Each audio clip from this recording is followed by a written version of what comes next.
Good morning, everybody, and welcome to the Ordinary Council meeting on the 24th of January 2024.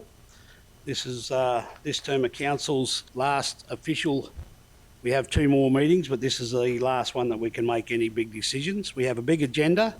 We've got a lot of reports in here, on 30 reports, and I myself have to leave at 12 o'clock, and we've got a couple other councillors that also need to depart around about that time. So we need to work through this and work together and try and see if we can finish this meeting around 12 o'clock. It'll be good, otherwise we don't have a quorum and you'll have to come back late in the afternoon to finish off. So we'll see how we go. We move on now. I'd like to welcome everybody in the gallery. Good to see a few people taking interest. Must be an election coming up by the looks of it. So it's good to see. And also anybody that's online taking the time out of their day to have a look at the council business. So welcome to you all. Leave of absence, we have a leave of absence for Mayor Brett Otto through until the 16th or 15th of March. So a leave of absence there. So do I move that that be accepted, and do I have a seconder? Councillor Duff. All those in favour? Unanimous, thank you. Any apologies? Don't believe so. I think we're all present. I'd like to call now Pastor Andy Duncan to come forward and do the prayers. Thanks, Pastor.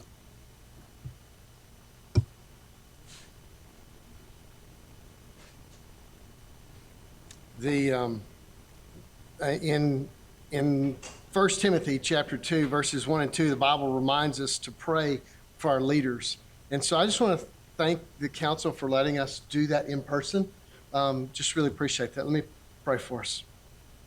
Heavenly Father, Lord, we thank you for your calling on the lives of each one of these servants. Father, we just thank you for their willingness to serve the community.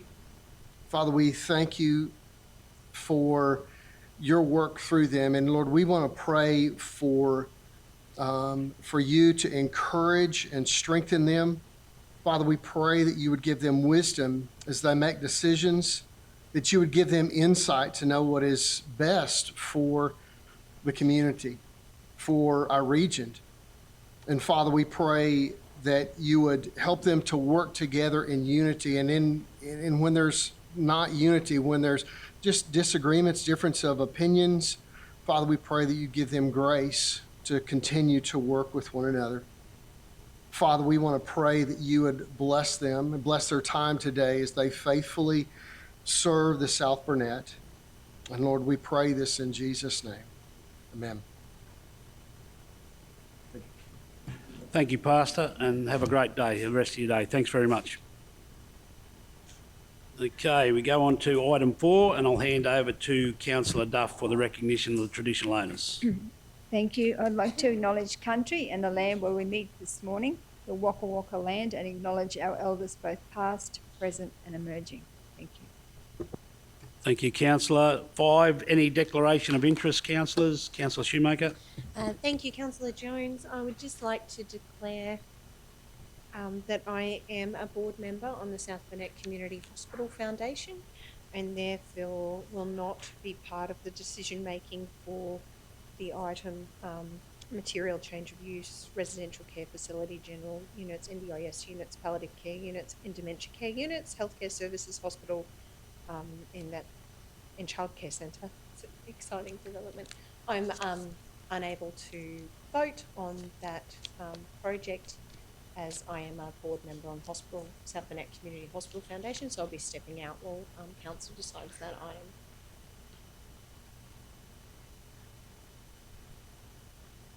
(17.1), isn't it? Yeah, thank you.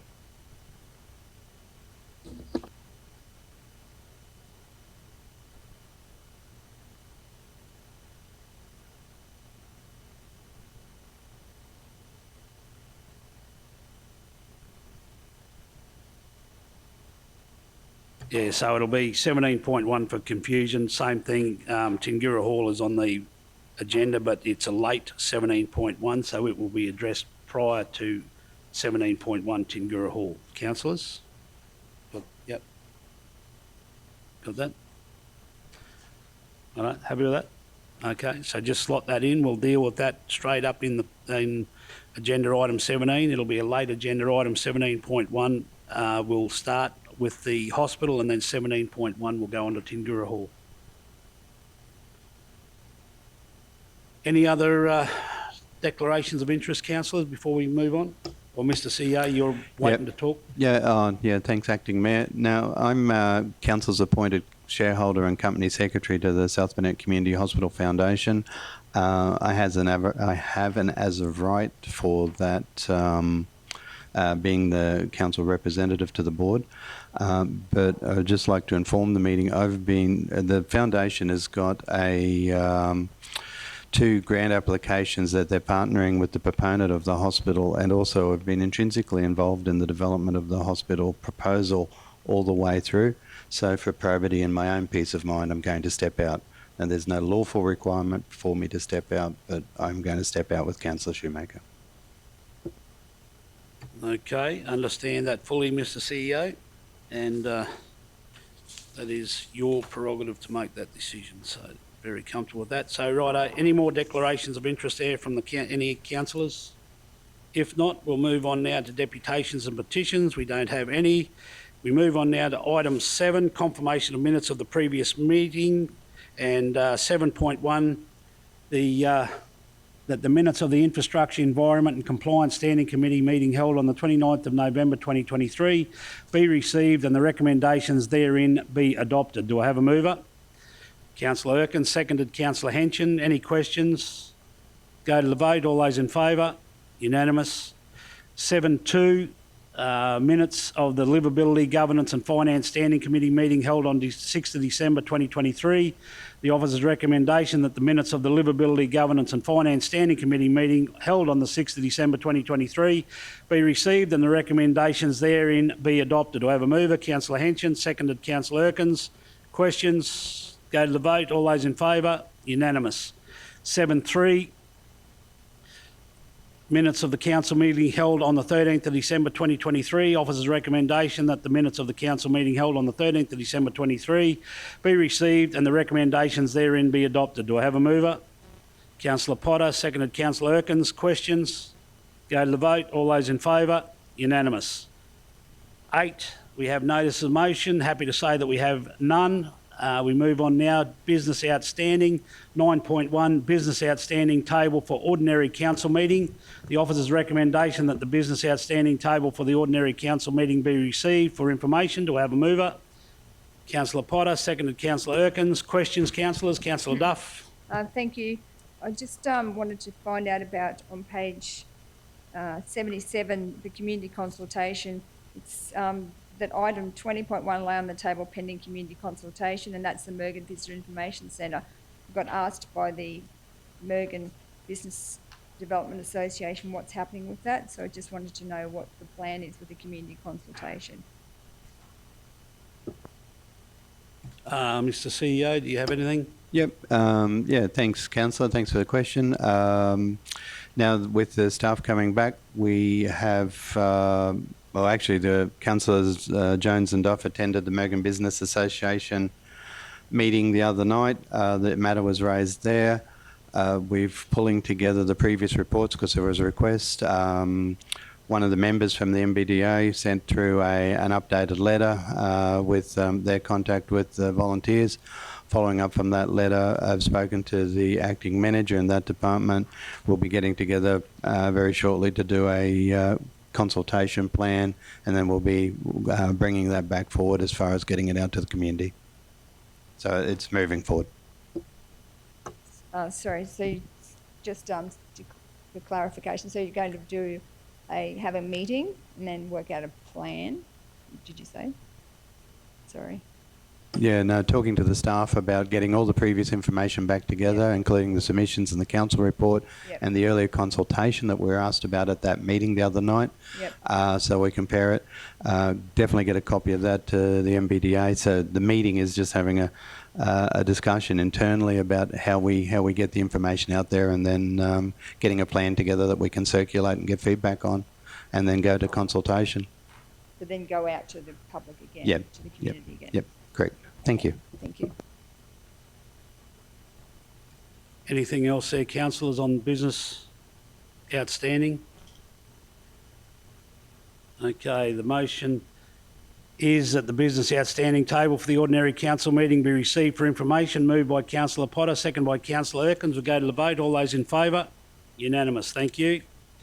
We move on now to 10, Portfolio, Corporate Governance, Strategy, People, Culture, Communication, Media, Finance and Sustainability, ICT, Business Systems, Community Representation and Advocacy for the 2032 Olympics and Paralympics.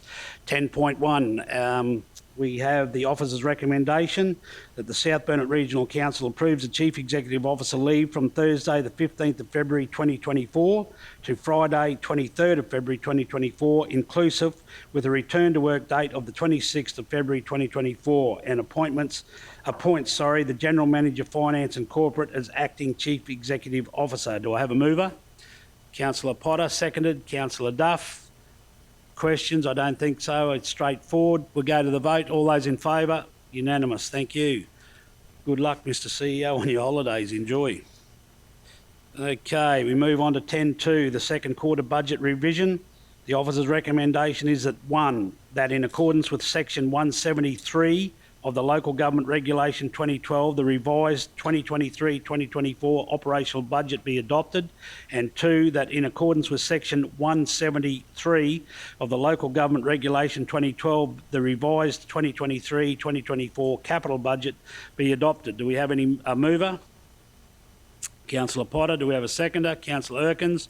Questions, councillors? We had the workshop the other day. Councillor Duff. Just a quick question on the 630,000 for the grant towards the rail trail pavement. Just wondering what's happening with that and when that's going to get done or started, or Manager Peterson. Through you, Chair, just confirming that the rail trail reseal is actually near completion. So that work has been undertaken just before Christmas. Is that the project you're talking? Sorry, I was talking about the bottom end towards Gameri. The works on Sawpit Creek? Yes. Yes, so the, sorry about that. Yep, the consultant has been appointed, the contractor, to actually design the works there over Sawpit Creek. So there's 2 actual waterways that we're doing the designs over. We've met recently with Peter and Margaret Hunt and had a bit of a chat to them as well.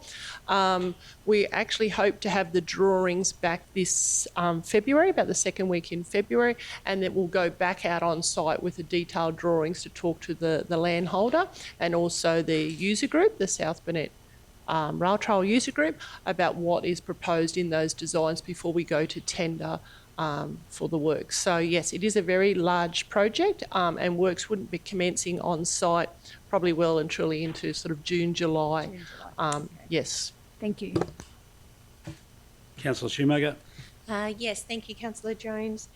I just want to acknowledge the work of the entire council team when reading over this report, and certainly taking a deeper dive in some of the detail. I think it's demonstration of how much our systems have actually advanced over this term of council, and how much more committed I think we are to really finding the best value for money and really delivering the best financial results we can with what we've got in what is a very difficult environment.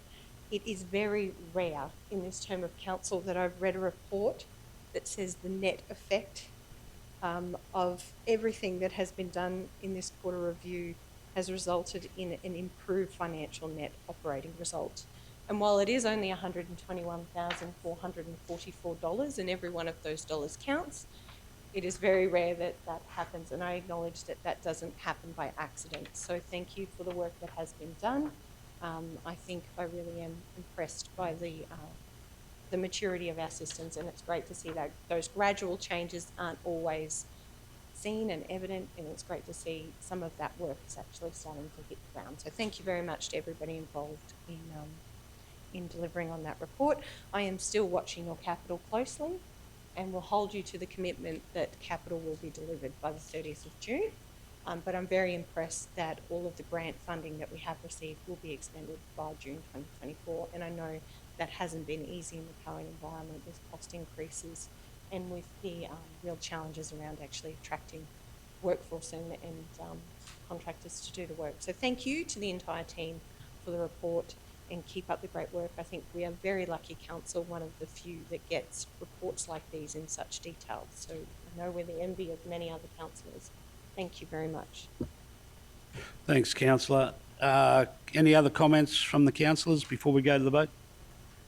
All good. So we have moved by councillor Potter, second by councillor Erkins, that in accordance with section 173 of the Local Government Regulation 2012, the revised 2023-2024 operational budget be adopted, and 2, that in accordance with section 173 of the Local Government Regulation 2012, the revised 2023-2024 capital budget be adopted. We go to the vote. All those in favour? Unanimous. Thank you. 10.3, the monthly financial information. The officer's recommendation is that the monthly financial report, including capital works and works of Queensland, as at the 31st of December 2023, be received and noted. Do we have a mover? Councillor Shoemaker, second to Councillor Potter. Comments or questions, councillors? Or come together. Councillor Duff, you go first.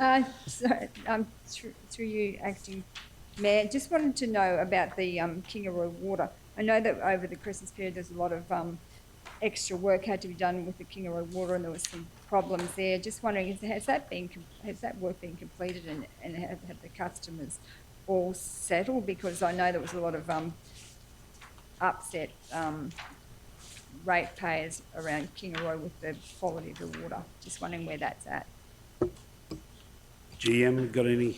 Through you, Mr. Mayor, I'm assuming you're talking about the dirty water complaints, councillor. I might just take that on notice if that's okay, and I'll provide that information to council. Thank you. Thanks, GM. Councillor Shoemaker. Thank you, Councillor Jones. Just a couple of things I would like to highlight that I think is really important for the community and for our council to be across. It is exceptional to see rates and arrears for our council at the end of December 23 sitting at 4.24 million, which is at 6.84%.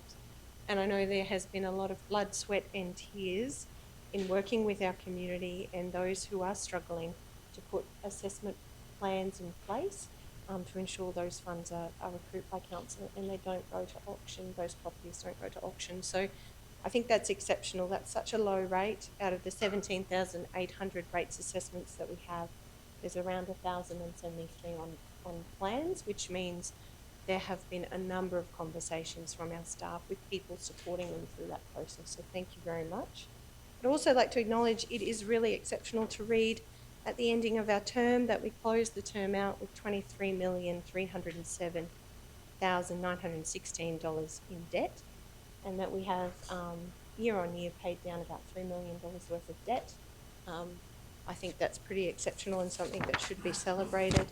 And I also would like to acknowledge, the Works for Queensland work that's happened there. We had a total budget of 5.63, and I know that Mount Marulan Reservoir project that I advocated for from the Works for Queensland money will actually go a long way in terms of helping our region and our council address some of the issues around water quality and supply. And it's wonderful to see that project is about to kick off, and that will be actually funded largely by Works for Queensland money and not at the cost of our ratepayers, which is exceptional. So thank you very much for that.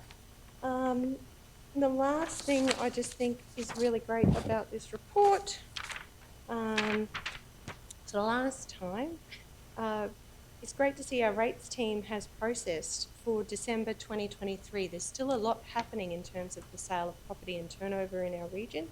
91 rate searches were conducted during December 2023. 87 rates requests were addressed, 104 transfers of properties, and 24 amalgamations and splits. That's an enormous workload for a very small team, and I really just want to acknowledge how much effort they put into ensuring those new residents to the South Burnett do have all the information they need at that time. So thank you, and thank you. It's been quite an honour. I know I've put you through the paces when it comes to these financial reports every month, but I really do appreciate the information, the openness and the transparency and the opportunity to do so. So thank you. Thanks, councillor. Any more comments there before we go to the vote? Councillor Erkins. through you, Acting Mayor. I'm just following up on what Councillor Shoemaker said. It's great to see all those transfers of properties, but one of the things that we also need to keep in mind, we have housing is something that's really, homelessness is really something important, and a great percentage of those homes, the sale of those homes is actually taking rental properties out of our market, and it's leaving us with a really huge problem of homelessness. And while it's great to see that new people moving in, I believe that there are also people that have been here, been residents of our community for a long time, and now finding themselves without homes. So while we can, congratulate ourselves and be very happy, it does come with a cost to some people. And I believe as a council, it's something that we need to bear in mind, because it's not all roses for everybody. That's correct, councillor. But the state and federal government need to step up as far as the homelessness and issues, and that council has a role to play, but it's not our responsibility. It's state and federal, and our role is to keep advocating and make sure that they spend the money in our region. Okay, so any more questions there? Oh, sorry, GM Susan, hiding down there. I couldn't see you. Thank you, Mr Acting Mayor. I just want to take the opportunity to wish all you councillors all the very best for the upcoming elections, and it's been an honour and a privilege to work with you all. And I do acknowledge, Councillor Shoemaker, that yes, you have put us through the hoops as far as finance and assets go, but we really appreciate that, and I think that my staff have really risen to the challenge, capably led by Kerry here, who's just absolutely amazing. I have a super team of accountants there backing us up, and they look under every rock they can to try financially to squeeze a bit of finance there to take the pressure off our ratepayers. And there again, I just want to acknowledge our rates team for that drop, or especially our debt collecting team within finance again, that they've really pursued all these bad debts and they've made a big breakthrough for council. So just appreciate all your support and all the questions. Really, you've kept us on our toes, and really appreciate the input, and very happy with the second quarter review. And I just look forward to working with you all, and best of luck, and thanks so much for all your support. Thanks, GM. It's business as usual. You've still got 2 meetings with us to go, so so we still have a little bit of time to continue the process. But no, thanks very much. All righty, we'll move on now to the officer's recommendation. It's moved by Councillor Shoemaker, second by Councillor Potter, that the monthly financial report, including capital works and works for Queensland, as at the 31st of December 2023, be received and noted. Go to the vote. Those in favour? Unanimous. Thank you. 10.4, the quote for the SBRC 2023-24-14, replace wheel loader 1507. The officer's recommendation is that the South Burnett Regional Council purchase from RDO Equipment 1 John Deere 624K for $427,000 excluding GST. Do we have a mover? Councillor Henson, second. Councillor Erkins. Okay, questions, comments? Councillor Duff. Thank you, Acting Chair. I'm voting against this recommendation on the grounds that the local tender was cheaper, and although the recommendation was for the John Deere, and I know that some of the staff prefer the John Deere, I just think on principle we fight all the time. We work to try and support locals and to try and build our the economy of our region, and it flies totally in the face of what I stand for if I voted to have an outside company with an actually higher quote than the New Holland, which is a local dealership. So I'm voting against this motion. Thank you. Thank you, Councillor, and you're entitled to your views. Councillor Erkins. Thank you, through you, Acting Mayor. I think we've had many discussions in here about getting the best equipment for the job. I believe that one of the things when I first came into council was I really pushed that we need to make sure that we're taking into consideration the advice that comes from our operators. the operators tell us that sometimes by getting a machine that may be a little more expensive, the work that's done is actually a lot better. And you can take that down to buying appliances yourself in your own household. Sometimes something is $10 dearer, but it does the job a lot better. And we're talking big money here, but the guys who are operating it are telling us that this is going to enable them to do the job much better, much more efficiently, and is going to save us money. And as Councillor Duff says, it is ratepayers' money. But if we don't have a local supplier, we can't buy from the local supplier. We have to take into consideration, as I said, the feedback from our not only our operators but also the team that does the evaluation of the product. It was shown to us, and we had a workshop on this, it was shown to us very clearly that this John Deere is much more efficient and gives better value for money. So I definitely will be supporting not only the motion but also our staff who are operating these machines. Thank you, Councillor. Just before we go to Councillor Henson, General Manager Susan, in the workshop on that, we asked our plant, I can't think of his name now, my apologies, to go back. And there was an issue around delivery dates and all that sort of stuff from the local. Have you got any information or update on that? I do. Thank you. Mr Deputy Mayor. Yes, the New Holland will have a 12-month delivery wait.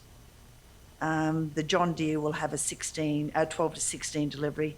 The local deal of New Holland has stated that an extended warranty is available, because you did ask Councillor Duff if they would extend the warranty, which they said they can extend the warranty.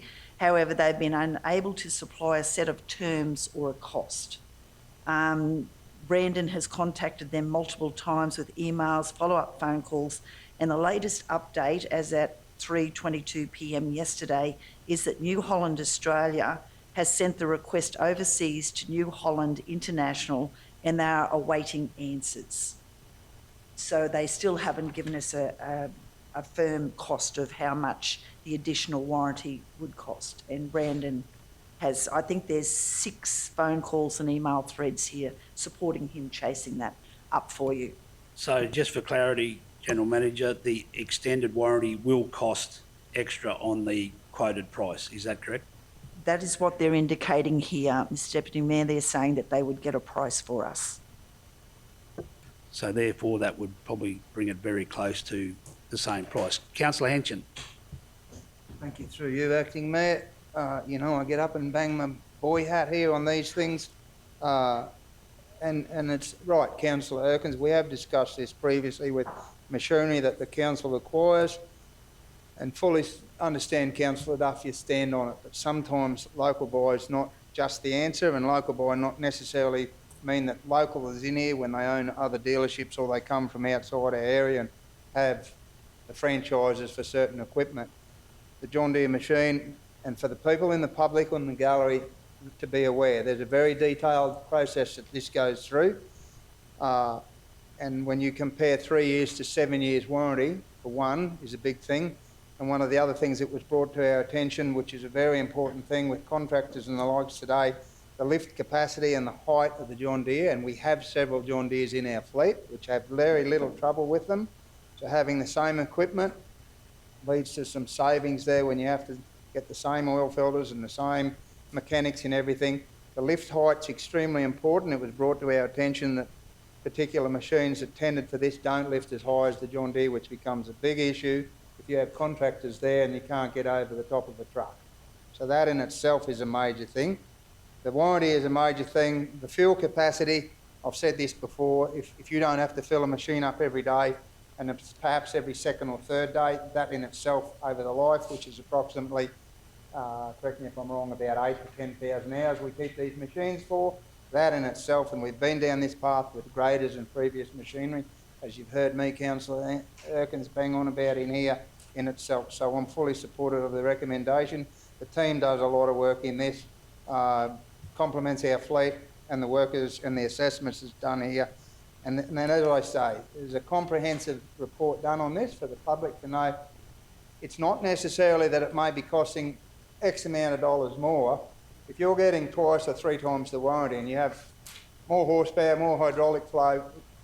It's not an exact comparison, so I stand by the recommendation and fully support it, brother. Thank you, Mr Mayor. Thanks, Councillor Hanchin. Councillor Shoemaker. Yes, thank you. I do have a couple of questions. This is a really tricky one, to be honest, because I have actually advocated for John Deere's, I know, in the place of New Hollands, and largely because that has been the feedback provided by the team, and I do take that very seriously. I, though, have gone through your evaluation very carefully, and I have noted that the New Holland actually has more kilowatt power and more torque than the John Deere. But I do recognise that it does have the smaller fuel tank. And so I wondered, and it scored differently in relation to the fuel tank size. So it's got 246 litres versus 352 for the John Deere, so that's significant. I wanted to understand, in terms of fuelling that vehicle and that plant, does that happen on the site? Can somebody explain to me, how does that work?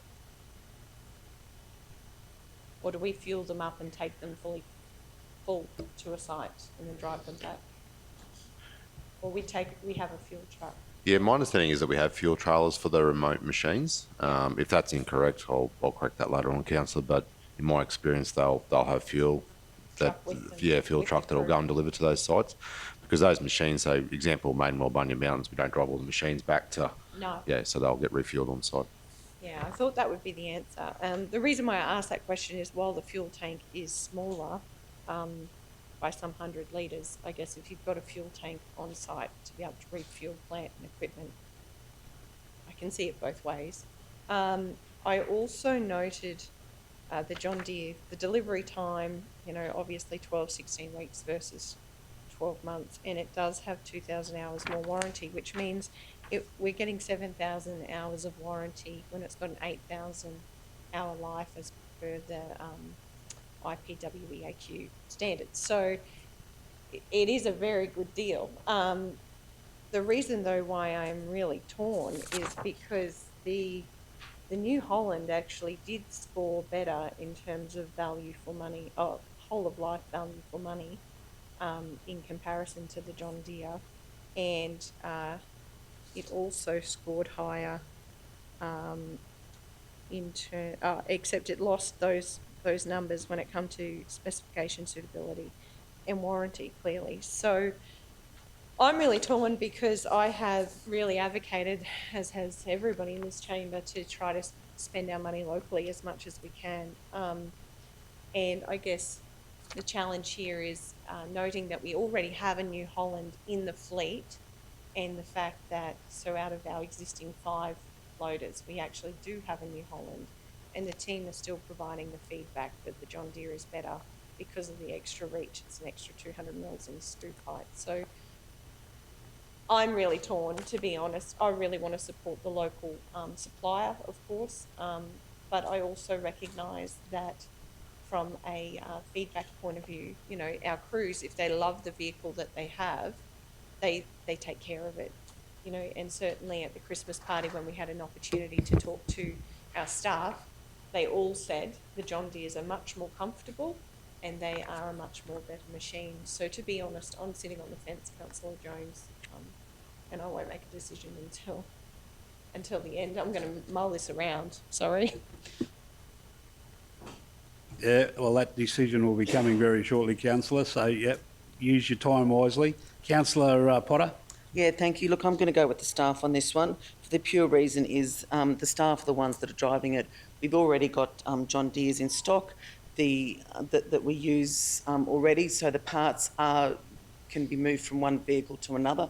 So I think that in itself is going to save us money in the long run. And I do believe the height, the dump height is really important. Even the dump height that we've got now on the John Deere is pushing it, but so I don't think an extra to have a lower dump height of, I think it's lower by 20 mils or something, but I think that's going to really be an issue. And also the New Holland requires AdBlue as well, so that's an extra cost and expense for us as a council on top of everything else. So I'm going to go with the staff on this one. Thank you. Thank you, Councillor Potter. And for my 2 cents worth, Councillor Shoemaker's convinced me to support this motion simply because it's fit for purpose. The warranty is 7 years compared to 3 years, and we've just got confirmation from our general manager to say that it will cost us extra for New Holland to increase that warranty up until to match what John Deere is providing. So we have a $35,000 difference between the two quotes, and for me, it will bring that margin very close, I would think, for that extra 3-4 years of warranty, and there won't be much in it, but it's fit for purpose, and our staff, it's their recommendation, and I agree with some of the comments that you have to take on board. These people are working in that machine 8 hours a day, every day of the week, and they will take better care of it. Funnily enough, they will take better care of it if they appreciate the machine that they have, if they've got something that they don't like. So I will be supporting it. Councillor Henson. Thank you. Through you, Acting Mayor, just one more thing, and it's a boy thing again. It was brought to our attention at the standing committee meeting from the operators and our staff that one of the most important things with a loader, and what is a loader? What does a loader do? Folds it into a pile of gravel and picks it up and it dumps it into a truck. That's what it does throughout its lifespan. And I'll bring it to your attention that the breakout force on the hydraulics on that John Deere is over 25% more than any other machine. Now, if you've operated machinery and you've got a hydraulic joystick there and you're trying to pick up a couple of cubic metres of gravel and it breaks out and you can't lift it, you have to physically reverse back, take the weight off it and load it. That to our operators and that in the ability of what loaders are built for is a huge thing alone. So that figure there, and it's 99 kilonewtons to 125, so there's 25% more breakout pressure. I'm sorry to bore you girls, but that's a boy thing. Okay, just quickly, if anyone else comments, and then we'll go back to Councillor Henson for close. Councillor Erkins. Sorry. I think a lot of these questions also, we did have the opportunity to ask when we had the staff that could answer those questions here in our workshop. They do actually have fuel on site, I know that. And thank you, Councillor Henson. That was some information. It was very handy to know. I didn't know that. Thank you for the boy talk. Okay, so any other comments or questions? I think we've all had a fair opportunity. Councillor Henson, you're happy that was your close? Okay, thank you. So we'll go to the vote. And we have moved by Councillor Henson, second by Councillor Erkins, that the South Burnett Regional Council purchase from RDO Equipment 1 John Deere 624K for $427,000 excluding GST. All those in favour? So we have Councillor Erkins, Councillor Potter, Councillor Henson, Councillor Jones in favour. Against? Councillor Shoemaker and Councillor Duff. The vote carried 4-2. The staff will be receiving a John Deere loader.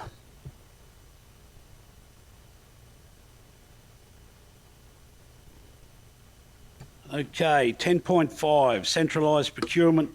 Oh, sorry, Councillor Shoemaker. Just thank you, Councillor Jones. I would just like to amend this recommendation and move it if I can.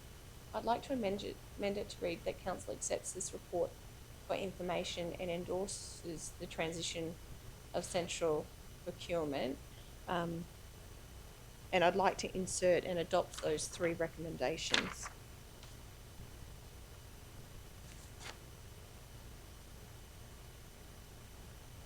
So I can read those recommendations to you if you like, T. So recommendation 1, that Council adopt the centralised procurement model outlined in the report.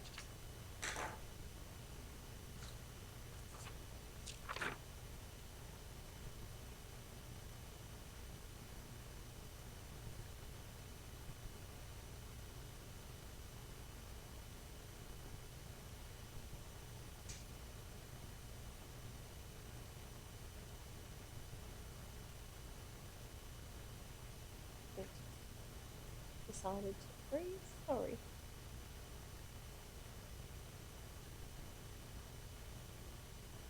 Two, that Council review and implement identified improvement opportunities to deliver the future state for medium and large contractual arrangements as presented in the report. And 3, that Council commence a process to transition purchasing from functional areas to the procurement team.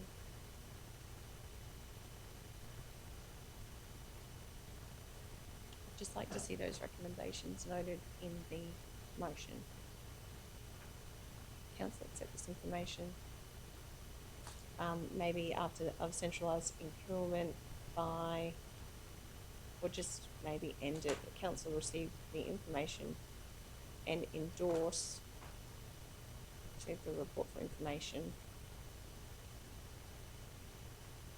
I don't know, CEO Mark, grammatically you want to change that and endorse the following recommendations maybe.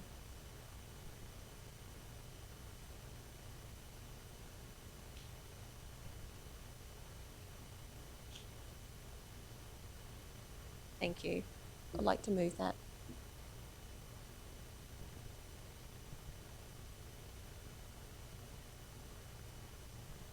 Okay, councillors, you see there, Councillor Shoemaker has changed the original motion and added in those 3 points. Would somebody like to at least second it for open up for discussion? Councillor Potter. Councillor Shoemaker, do you want to explain your recommendation there? Yes, certainly, Councillor Jones. Certainly happy to endorse the move to centralised procurement. Feel we have endorsed the move to centralised procurement since the very first day we started discussing this topic in the chamber. Have watched this and been part of the discussions around the significance and the importance of centralised procurement through our Risk and Audit Advisory Committee meetings since the beginning of this term of council. And I really do think the recommendations put forward offer a great opportunity to improve our value for money on the purchases that we make, to reduce the risk in terms of fraud or any other risk, cyber risk and alike. And I also feel the consolidation of the process really will deliver financial efficiencies and benefits to the bottom line. I think the report that's been done is exceptional.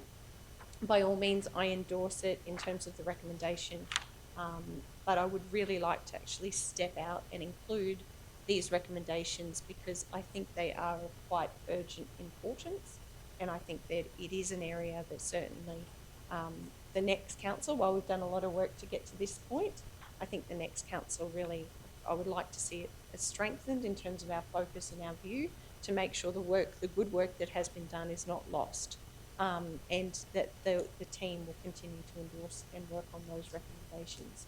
I know it won't be an easy process. I know Tech One is involved, reading through the report. I also know there'll be a need to reallocate resources at some point. I think it's really important. I'm very grateful, Lou, for the work that you do with the team. I recognise we are very fortunate to have a procurement specialist. Many councils don't, and we don't want you to go anywhere. And I think you're up for the challenge in terms of really embedding this into the team. I've really been impressed by the work that you do, and I think this is a really exciting opportunity for our council and our communities. So thank you, CEO Mark, GN Jarvis, the team for leading this up over the last 4 years. I just really want to see us get cracking on it, and I really do want council to back those recommendations that have been made because they are good recommendations. Thank you. Thanks, Councillor Shoemaker. Before we go to Councillor Hanchin, Procurement Officer Lou, have you got any comments around this? You happy? Yep. Comfortable? Thinks it's a great idea? Because you guys have got General Manager Susan, you guys have to work to implement it, so it's... Yeah. Thank you. Feedback? Through you, Mr Acting Mayor. I agree with you, Councillor. That is an excellent report. Mead Perry, we engaged them to look at resources, how we could move. It is identified in our operational plan, and as you suggested, Councillor, it has been on our radar for 4 years. We do have a procurement committee formed to implement these changes, but it was very encouraging with the data and statistics that they provided to us that we're a long way progressed towards the end already. So it's just tweaking it and fine-tuning it and looking at those, doing a business plan. And with the model that Mead Perry provided, that's given us the capacity to use that as a business plan to implement the final part of it. So, but resources, as you do suggest, are the things that we're looking for. So we're doing a review of all of our functions with a view to redeploying where the greatest need is as far as resourcing things like procurement, where give them more capacity to deliver. So thank you. Thank you, GM. Councillor Hanchin.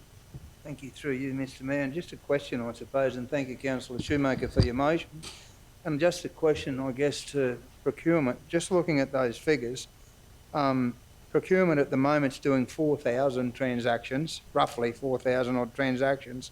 And with that shift, and again, appreciate your motion and certainly excited about that, Councillor Shoemaker. But my question is, procurement's doing 4,000 transactions at the moment, roughly. That's going to put another some 8,000 transactions on procurement team. That's how do you sit with that? I mean, that's fine, but that's massive. And I know Acting Mayor's asked you, and Manager Jarvis, yeah, please. That's what I was just alluding to, Councillor, is that we will look at resourcing this properly. Louise's team there to carry this capacity. And part of the review there that Mead Perry did was they made suggestions where we have key contacts in each department. Like if you look at infrastructure, you'll have, you know, a key person that is generating most of the orders, work orders there, or in all the different things. So does that look, what does that look like? Do we then suggest that maybe that person then is seconded over into, you know, it's all operational, you know, but they will be adequately, to deliver this program, they have to be adequately resourced. Yeah. And that's what we're looking at. Thank you, Manager Jarvis, and that's just the purpose of my question. When you look at you know, the entities that were dealing with this before, and the figures there, hence is why, and it's probably more than 7,500, it's 8,000, possibly more, so that's double. So there's a lot of work in that space, and you obviously under the pump a little bit more. All right, good work. Thank you. Thank you, Councillor Schumacher. We have content we do have content experts in each department, so that's all part of the review about transitioning to strengthen the team. So when you say you need to resource the section, are you able to do that by moving internally, or you need extra staff from like added staff? Well, with the reviews, they're Acting Mayor, that we're doing now, looking for efficiencies. We've just had a review done on my corporate governance section there, and the some suggestions there is that we might be able to, like I said, efficiencies everywhere. I'm getting the finance team looked at. We might be looking the plant and fleet, where we've got capacity in some areas, we can move. The rates review we're just getting done. Does that mean that, you know, with these efficiencies, it frees up other staff? So I believe that we can, and we are committed to holding our numbers, our staff numbers here through the CEO's direction, and we've been working very hard to maintain our current staffing levels, but redeploying them where our highest needs are. Yep, good job. Councillor Duff, you were trying to get up there before? Yep. Councillor Erkins. So I need it made more simple for me to understand. You're over my head, and I'd like it just explained to me a little more simply so that I can then make my decision on what I'm doing. What? General Manager. So I'm looking for the recommendations that Councillor Shoemaker has put in. So what does that actually, how's that affecting? What's actually happening with it?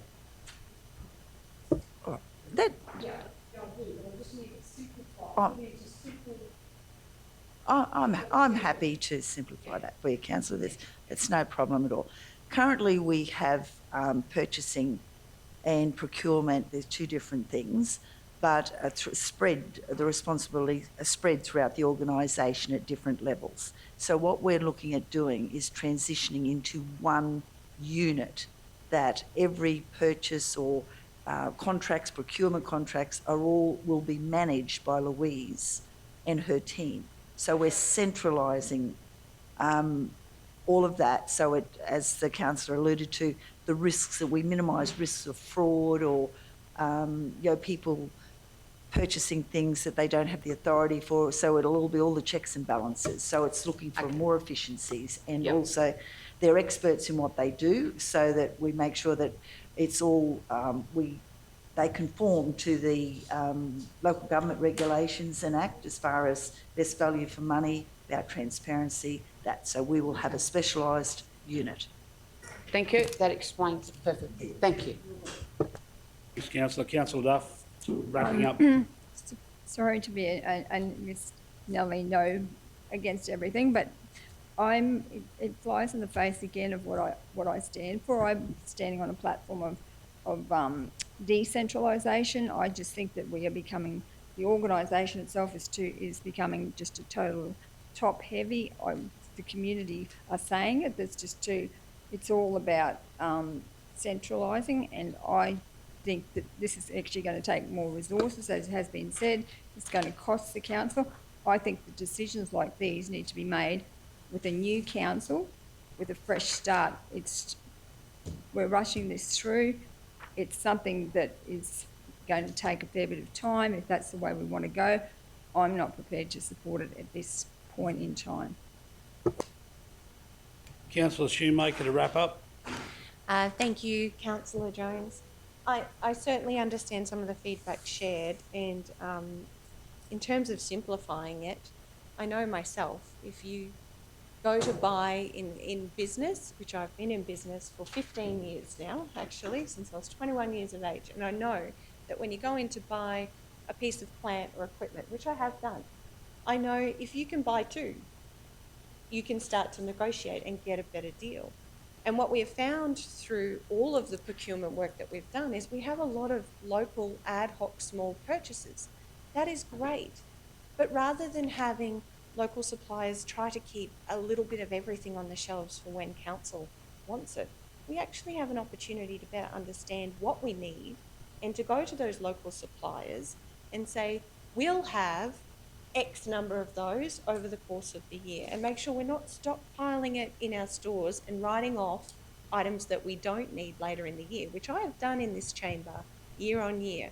There have been items in that store that have cost our council and our ratepayers money because they've been forgotten about, or because this process isn't centralised. Our people go out and think they're doing the right thing by buying another one when we actually had one on the shelf. This eliminates that. It also allows our local growers and suppliers, our local people, sorry, not growers, local people and suppliers to actually to grow in their businesses. So it's pleasing this month to see some 62.46% of council's purchases, that's $2,364,575.30 has been invested locally. Centralised procurement actually is the system and the process that will help us to achieve more of these outcomes. I do believe the role of administration is changing. I have been in administration. I've been a trainee, I've done certificates, I've been in administration. There isn't paper anymore. Once upon a time, you would have sent me out the back room to file things. We don't do that way anymore. We still need to have our people meaningfully employed as systems change, and this is an opportunity to actually grow our own specialists from within. If Lou leaves, we're in a bother of trouble, and I would love to see 3 or 4 people coming up through the ranks who are actually really interested in procurement, who actually want Lou's job, and she's going to train them in a way that means that when she's away, they can take it on. I really think this is an opportunity. This is gradual change, but it's a system change, and that's where the efficiencies are to be gained in our council. There is no opportunity anymore. I've been through every general ledger of this council with all of you, and we have clawed out dollars. The reality is there are no more dollars to claw out. Either we change our systems and the way we do things, or we will be unsustainable, inefficient, and our costs will continue to rise. This is a smart way of doing business, and I absolutely back the team in that report. I think it's fantastic. I want to see it embedded in this council. It is one change I've pushed for since the beginning of this term, and I'm so pleased to see at the end of it, we're ready for this. Well done to the team. Let's bring it on. All righty, thank you, councillor. That's wrapped up. We'll go to the vote now. We have the centralised procurement update. The motion is, we have to go through any process because councillor Shoemaker It's there, yep, so that's what we're voting on. So it's moved by councillor Shoemaker, seconded by councillor Potter, that the council accept this report for information and endorses the following recommendations. 1, that council adopt the centralised procurement model outlined in the report. 2, that council review and implement identified improvement opportunities to deliver the future state for medium and large contractual arrangements as presented in this report. And 3, that council commence a process to transition purchasing from functional areas to the procurement team. We go to the vote. All those in favour? We have councillor Shoemaker, Erkins, Potter, Henshin and Jones in favour. Those against? Councillor Duff. Motion carried 5 votes to 1. Now move on to 10.6. And that is the contracts entered into over 200,000 2023-2024 financial year to date, and the officer's recommendation that this report be received for information. Do we have a mover? Councillor Potter, second to councillor Shoemaker. Comments or questions, councillors? Councillor Duff. Just on the list, I just wanted to note whether, so is this, no, I think I've got the wrong, I'm right. I'm good with it, thanks. Sorry. I'm just mixed up, I've got the wrong page. All good. Councillor Shoemaker. Well done to the finance team. I know this is an enormous job, and it's very pleasing to read the Auditor General's delegate has issued an unmodified audit opinion of our financial statements. Oh, sorry, which one? Oh, sorry. The ladies are burning themselves out. They're getting ahead of themselves. Slow down, ladies. Slow down. Hold on, let me catch up. Contracts entered into. Alrighty. No, thank you for the report. I understand this is actually published locally. I just wanted to add in relation to this, as you can see, the value of these contracts is huge, and hence the reason why I think central procurement is actually really important. I think I understand the opportunity to move fast and that contracts are extended and alike, but you know, some of the spends here are quite eye-watering, and I do just want to make sure we are getting value for money. So thank you for always keeping this information in the report. It's great to be able to refer to it. Thank you. Thanks, Councillor. Councillor Duff. Yeah, sorry, I was mixed up. I was one page ahead as well. So I just wanted, the question I wanted to ask was, why is Red Frost not listed on here? So I thought we had a major contract with Red Frost through the flood initiatives. Is that? Through you, yes, Councillor Jones. So the report is for the 23-24 financial year only. Red Frost were entered into a contract in the 22-23 financial year, so it's not included. So yes, it's an ongoing contract, but these are new contracts entered into in the 23-24 financial year. Oh, okay, because it's just ongoing. It's ongoing, yes. So Okay. it's not included. Thank you. Okay, any more questions? If not, we'll go to the motion that's moved by Councillor Potter, seconded by Councillor Shoemaker, that contractual arrangements entered over 200,000, excluding GST, for 2023-2024 to date. Oh, sorry, that's the precise, where's the officer's recommendation? So that's right, yeah, that this report be received for information. We go to the vote. All those in favour? Unanimous. Sorry, you ladies have just thrown me off then. Righto, back on track, 10.7. The 2023 final management letter for South Burnett Regional Council. Officer's recommendation that the South Burnett Regional Council 2023 financial management letter as attached be received and noted. Do we have a mover? Councillor Shoemaker, seconded Councillor Henshin. Comments or questions, councillors?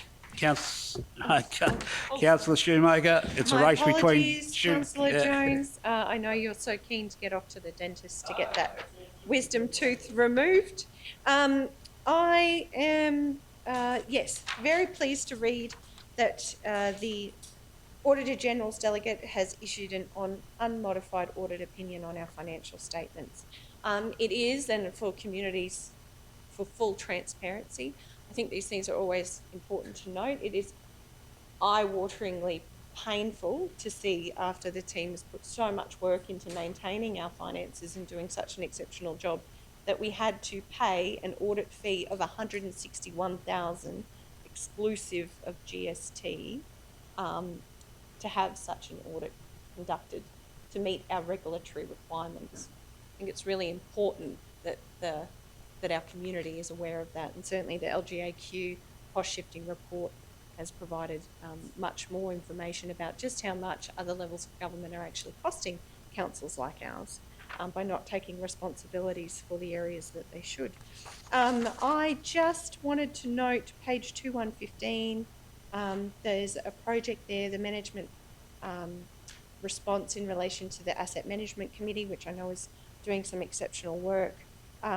There's just a note that the project comprehensive mapping exercise of existing workflows, which will ease the transition from the current manual asset procedures, I like the sounds of that, to digital transformation into CI Anywhere assets, which is fantastic.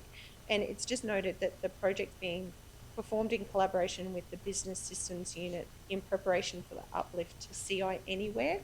I just wanted an update in terms of the time frame for that work. I know the team has struggled, but I think that's something that we've discussed for quite a long time in terms of the digitisation of our business, and I think I can see an opportunity there to really find further efficiencies and really streamline our processes. Yes. Through you, Mr. Acting Mayor. Thanks, Councillor. Yes, that actually the transition to CI Anywhere has been completed. I was speaking to our our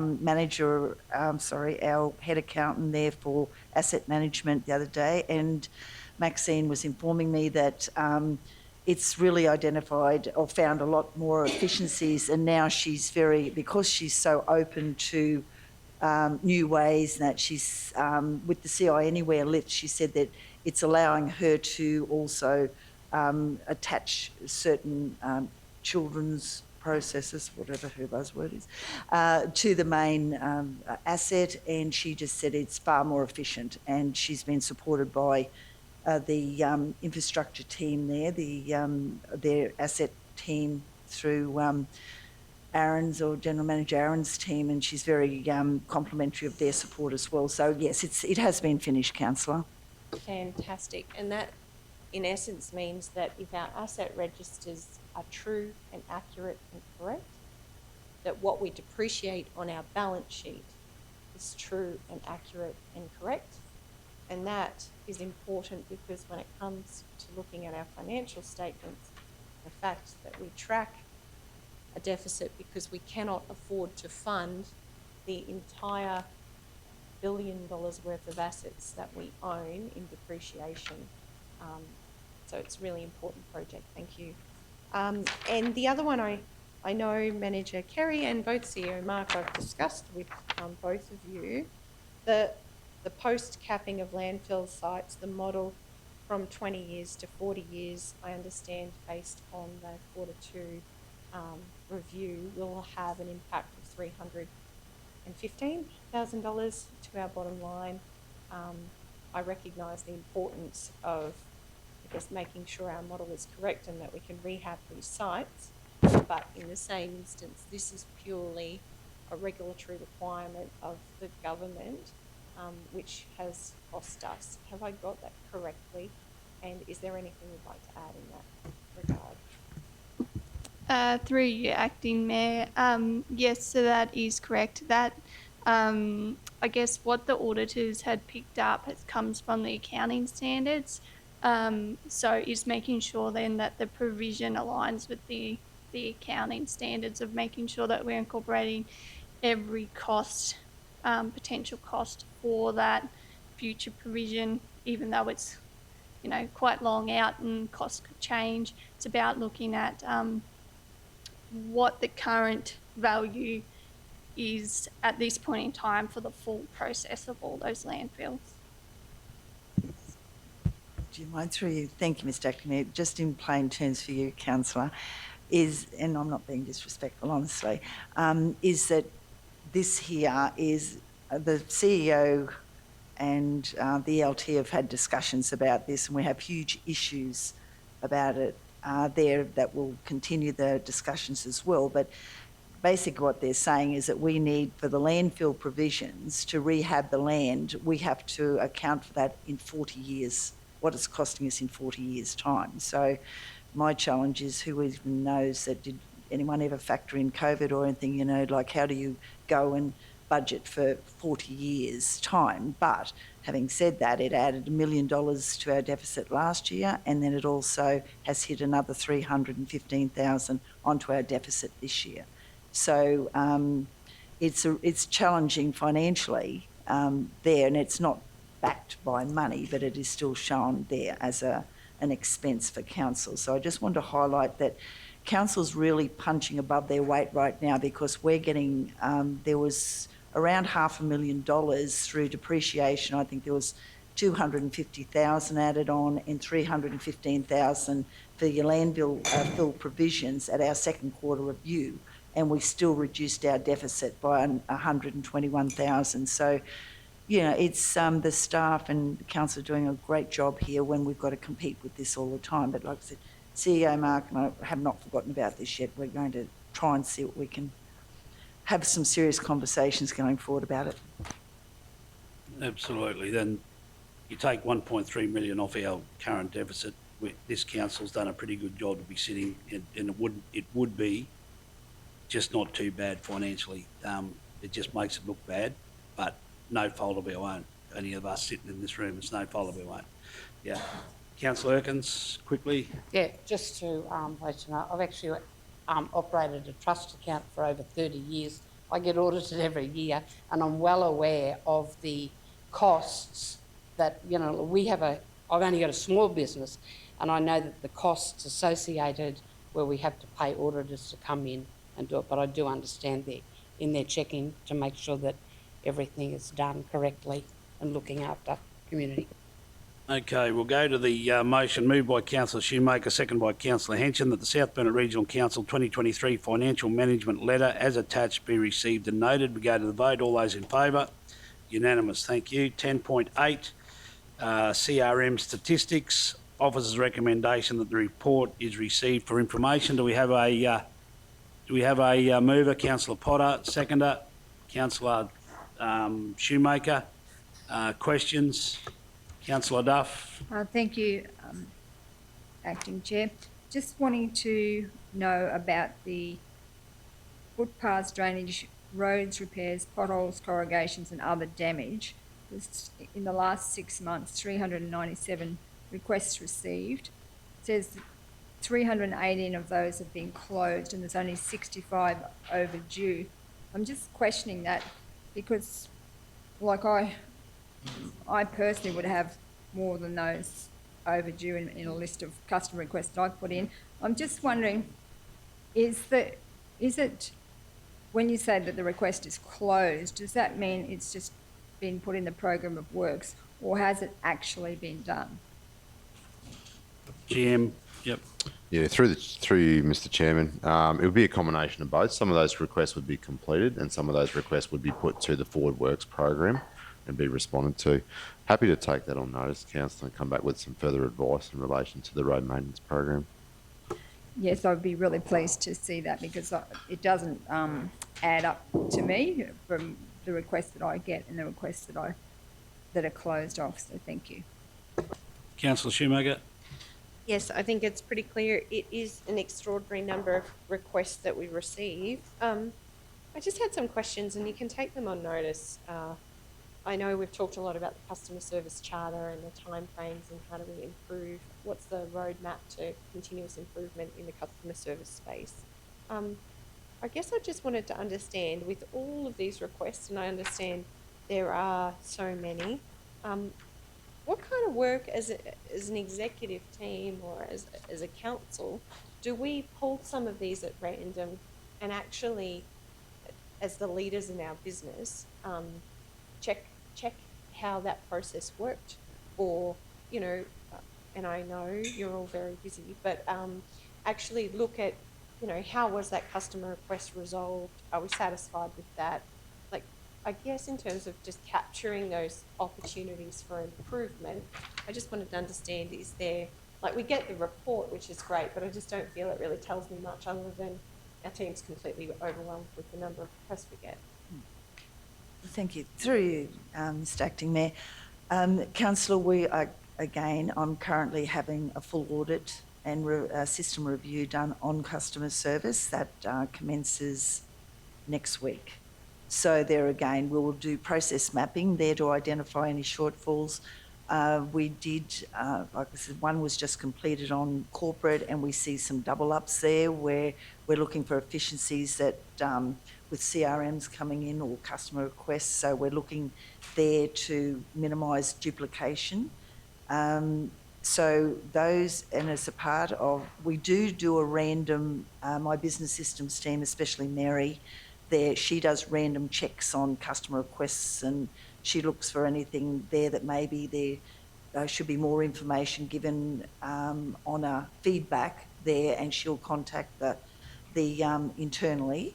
But we need a more structured, I'm not saying that is perfect by any means, but part of that review, we will be looking at customer service, maybe implementing like a backup team that would be an escalation team that would be monitoring this. So that is part of the scope that I have given to the consultants that we have employed to do the review, to scope it very much like feedback from Gladstone City Council, where they do have an escalation team to say that, oh, I noticed that CRM was put in last week and has been responded to. They ring the person, the department responsible, they'll ring the person and go, look, I'm your contact here. I will now review this and I'll keep you in touch. And this is what ultimately we're looking to implement as far as improvements, Councillor. Yeah, fantastic. And I guess as part of that, is there an opportunity for customers to, I guess, share their experiences or something with us so that we're getting that feedback? Because I acknowledge that as councillors, we normally answer the phone after somebody has tried to follow the process or has gotten lost in the process or hasn't got a response. And so, you know, often we're hearing the very worst end of it, and often there are reasons why that has happened. I'm not dismissing that. But yeah, I'd be really interested, I think, what our customers experience and, you know, have that reported or mapped in some way so that we can keep finessing our systems. That has also been part of our strategy consultation meetings with the managers as well, Councillor. And we were also looking at implementing a mystery shopper thing as far as telephones and also people presenting at customer service centres. Part of the review is also we're looking at libraries and also looking at Vic centres as well. Any outward facing there to try to improve our customer contact with our ratepayers, and because they are, you know, to us, it's they're precious to us, so we need to respect them, and we're trying to really provide that sort of superior customer service to them. Part of another review was the telephone system, where my ICT staff are looking at that feedback where it's, could you please stay on the line for 10 seconds, there's 3 questions. Yeah, so we will be then tracing that back to say what was your level of customer satisfaction.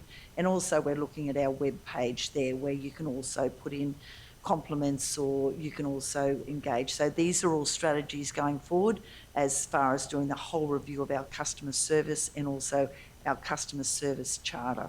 Fantastic. No, that's really exciting work. Thank you. I just think, you know, there are so many requests that come through the front door. I think the people on the front line do an exceptional job. But yeah, understanding those breakdowns in the business and where things have ended up being lost or not responded to, and how we're sort of improving, I think is really important. So thank you for the efforts and the update. Thank you. We go to the motion moved by Councillor Potter, seconded by Councillor Shoemaker, that the report is received for information. Go to the vote. All those in favour? Unanimous. Thank you. 10.9, the officer's recommendation that the South Burnett Regional Council Operational Plan 2023-2024 second quarter review be adopted as presented. Do I have a mover? Councillor Duff, seconded Councillor Potter. Questions? If not, we'll go straight to the vote. All those in favour? Unanimous. 10.10, the local law, that is, can be found on 269.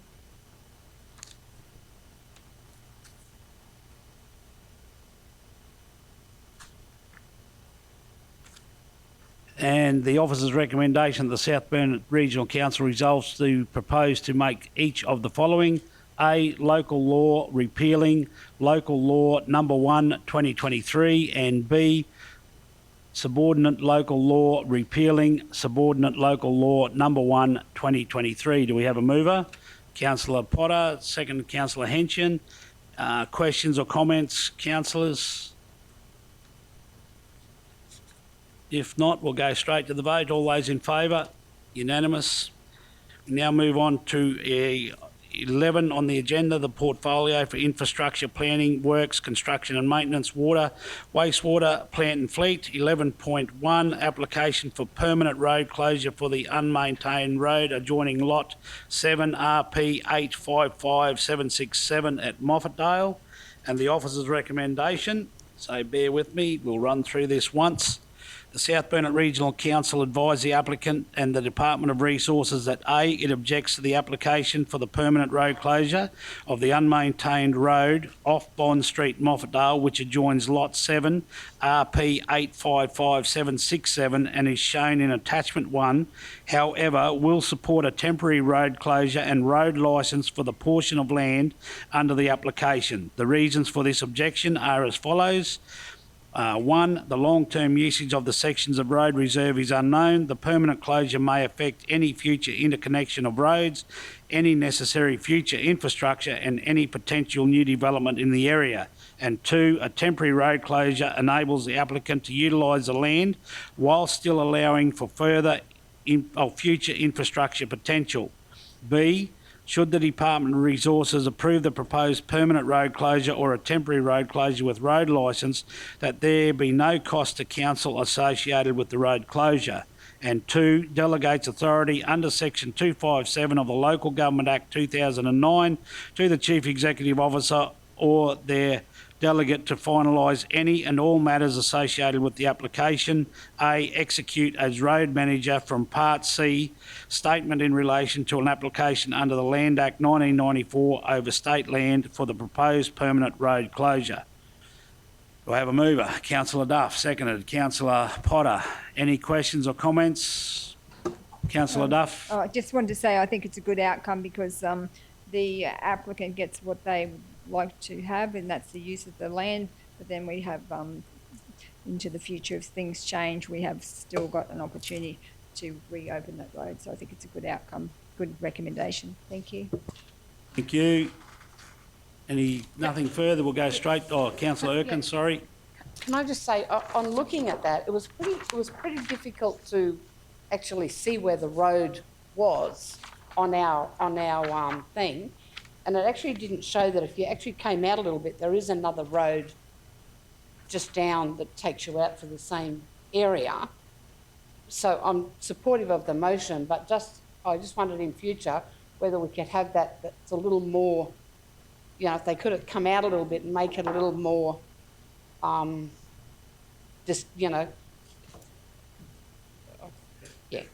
tough. Thank you, councillor. All right, if there's no further, we have the motion there. I won't read it again. It hasn't changed. It's moved by Councillor Duff, seconded by Councillor Potter. We go to the vote. All those in favour? Unanimous. Thank you. 11.2, application for the permanent road closure for a section of unmaintained section of Dugdale Road, which adjoins lot 67 FY 558.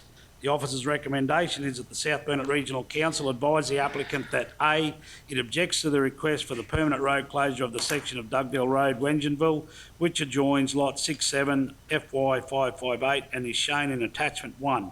The reasons for this objection are as follows. The long-term usage of the sections of road reserve is unknown. The permanent closure may affect any future interconnection of roads, any necessary future infrastructure, and any potential new development in the area. And B, should the Department of Resources approve the proposed permanent road closure, there be no cost to the council associated with the road closure.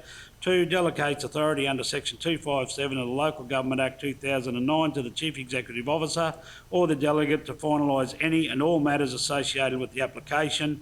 And A, execute as road manager form Part C, statement in relation to an application under the Land Act 1994 over state land for the proposed permanent road closure. Do we have a mover? Councillor Potter, seconded Councillor Erkins. 2 lights on there. Any want to make comment, Councillor Duff? And yep, just- Councillor Duff. Just wondering why there's not an option here for a temporary road closure as there was in the previous one. Is there a reason for that? Actually, good question. General Manager.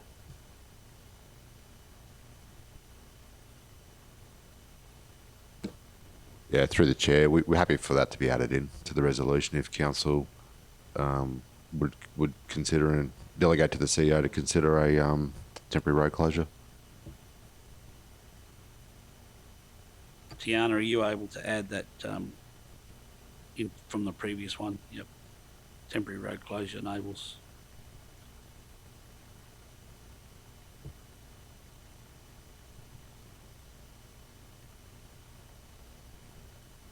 So is everyone happy with that addition? Okay. So we have that there, moved by Councillor Potter, seconded by Councillor Erkins. It's exactly the same as the previous motion. If there's no other questions, we'll go straight to the vote. All those in favour? Unanimous. Thank you. We now move on to 11.3, which is found on 281. And Flood Warning Infrastructure Network Program. The officer's recommendation is that the council endorse the below nominated sites towards a collaborative Wide Bay Burnet's FWIN application. Kingaroy Burrendown Road, Boyne River, Rain River, camera and signage. Silverleaf Road, Baramba Creek, river and signage. Burnet Highway, Baramba Creek, camera and signage. Upgrade Wilkesdale ERF site, river, camera and signage. Mamarambi Gordon Brook Road, Coolingman Creek, camera and signage. Do we have a mover? Councillor Potter, seconded. Councillor Shoemaker, comments or questions? Councillor Shoemaker. Just a question. Great to see this come forward, and even more exceptional to see the state government is offering this with no contributions from council, so that's fantastic. I just wanted to ask, I know it's been in the media, and sadly there have been incidents before off of Menango near Tipperary Flat, Brown Street. Thank you. Is it Brown Street? Yep. There at Menango. I understand these are, it could be state government owned roads, I wasn't sure, but just wanted to check, is it possible to add that one, or what's happening for Brown Street there after that significant incident that happened where a person lost their life? Yeah, through you, Chair. We did look at it strategically across the network. There is a finite amount of funding as well here. We were looking at the rural locations and where a lot of the road networks intersect with a lot of the major streams across the region. We've got quite an extensive list, to be honest, Councillor, and we just looked at what we could do from a priority point of view in the areas where we've got very little ability to capture data, and how we share that data, not only internally but also with the state, and how do we make that accessible by the community. So we did want to put in more, but there is only a capped amount that we can apply for here. So we I completely appreciate the comment. And I completely understand all of these intersections are really important, and I certainly recognise the work that you've done.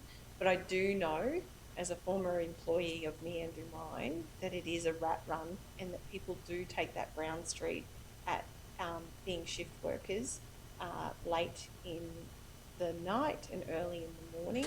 And I do know that the gentleman that did lose his life, that incident did occur at the beginning of a shift change.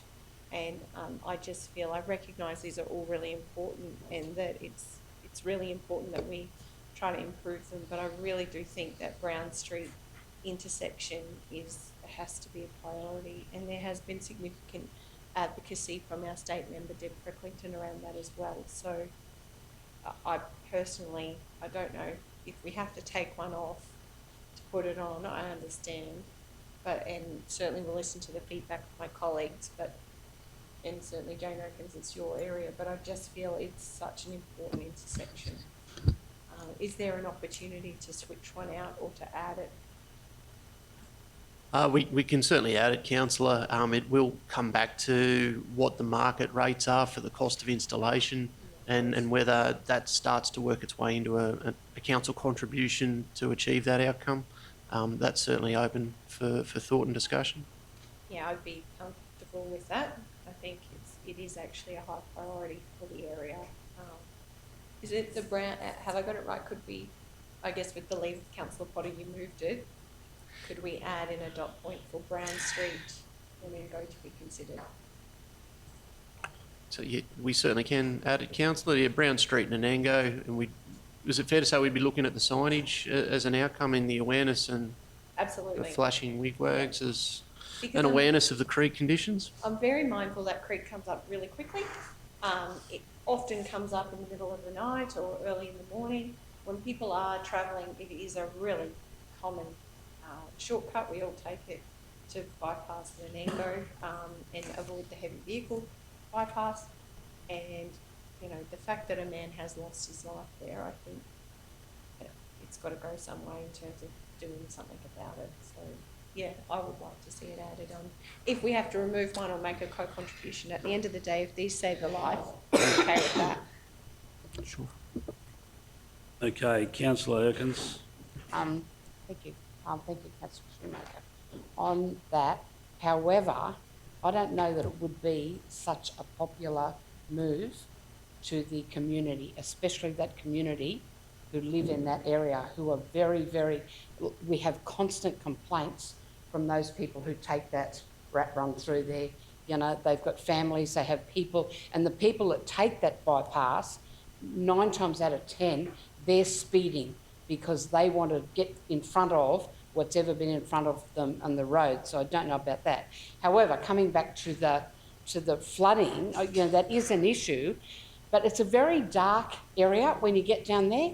I don't know whether, and the problem is that quite often in the dark when it's raining, there's water on the road and you don't actually see that the water's up. You just think it's the rainwater on the road. So I don't know whether there's any possibility of just a street light or some type of lighting down there. I don't know whether that's our responsibility or whether Ergon, we can make application to them for some better lighting. But even further up the street, some signage saying, alerting drivers to the fact, if it's raining, the creek you're coming up to may be flooded, you know, something there just alerting them, because obviously the guy that went through there was totally unaware. Most of the local people now are aware, but newcomers coming in, I don't know whether some sort of signs would alert them to the fact that comes out. But when it does come up there, it comes up and goes down very quickly.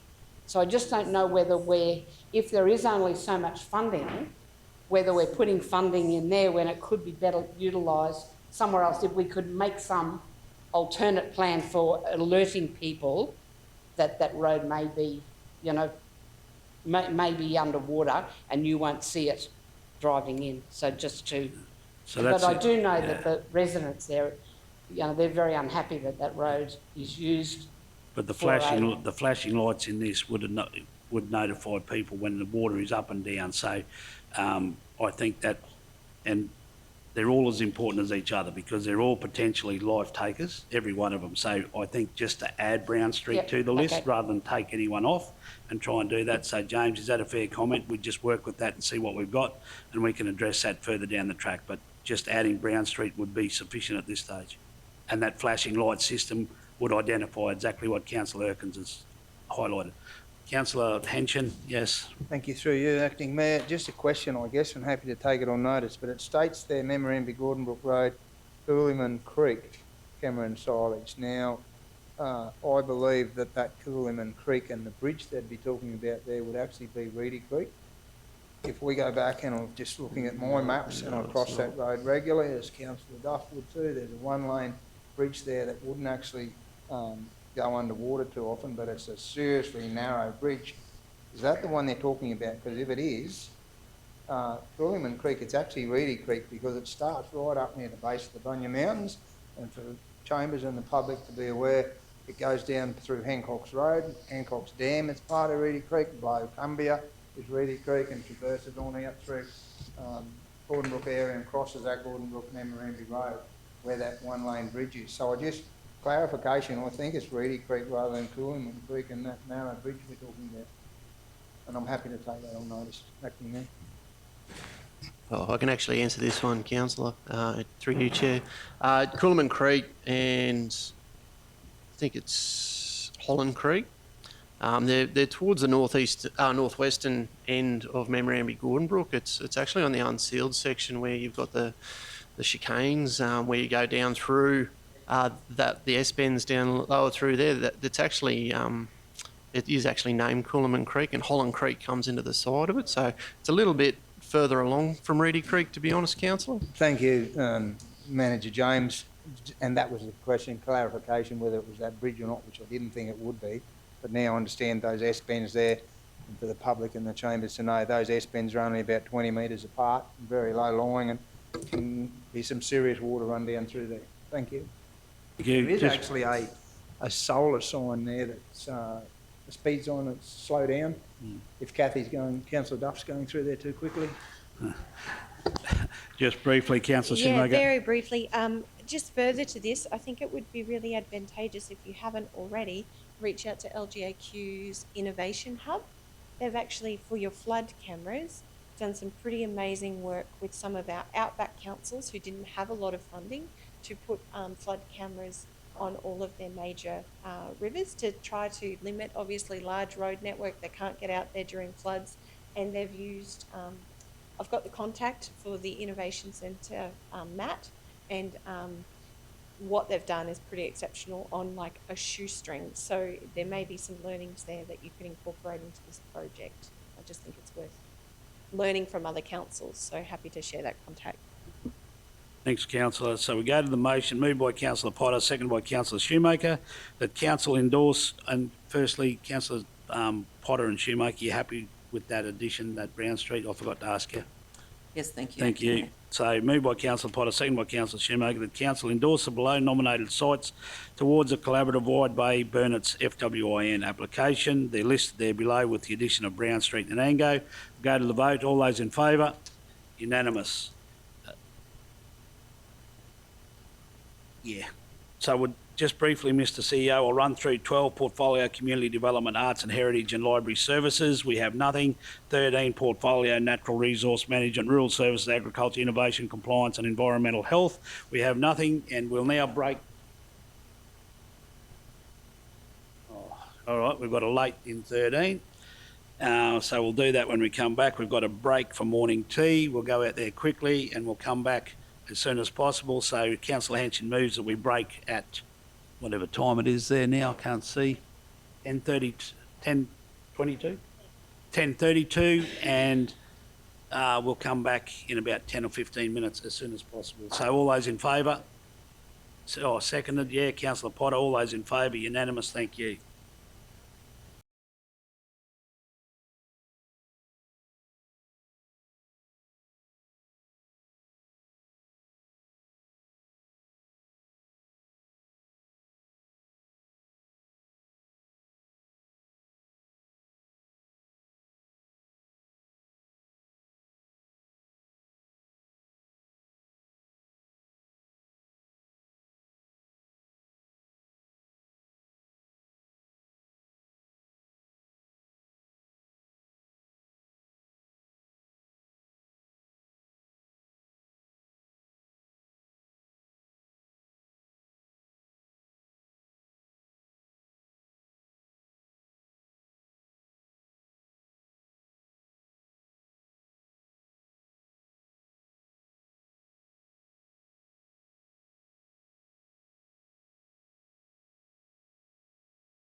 Okay, welcome back.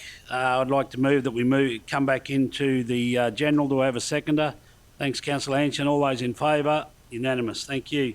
So we've got a couple of late agenda items, and we'll deal with the first one now in 13.1, the Portfolio Natural Resource Management, Rural Services, Agricultural Innovation, Compliance and Environmental Health. And it is a request to apply for funding under the Queensland Feral Pest Initiative.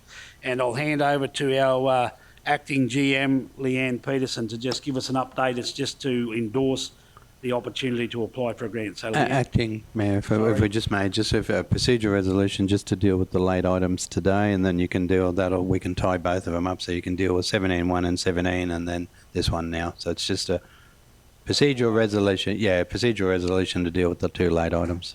Okay, so I'll move a procedural motion that we now deal with the two late items, 13.1, which I've just read out, and 17.1 is the material change of use for the...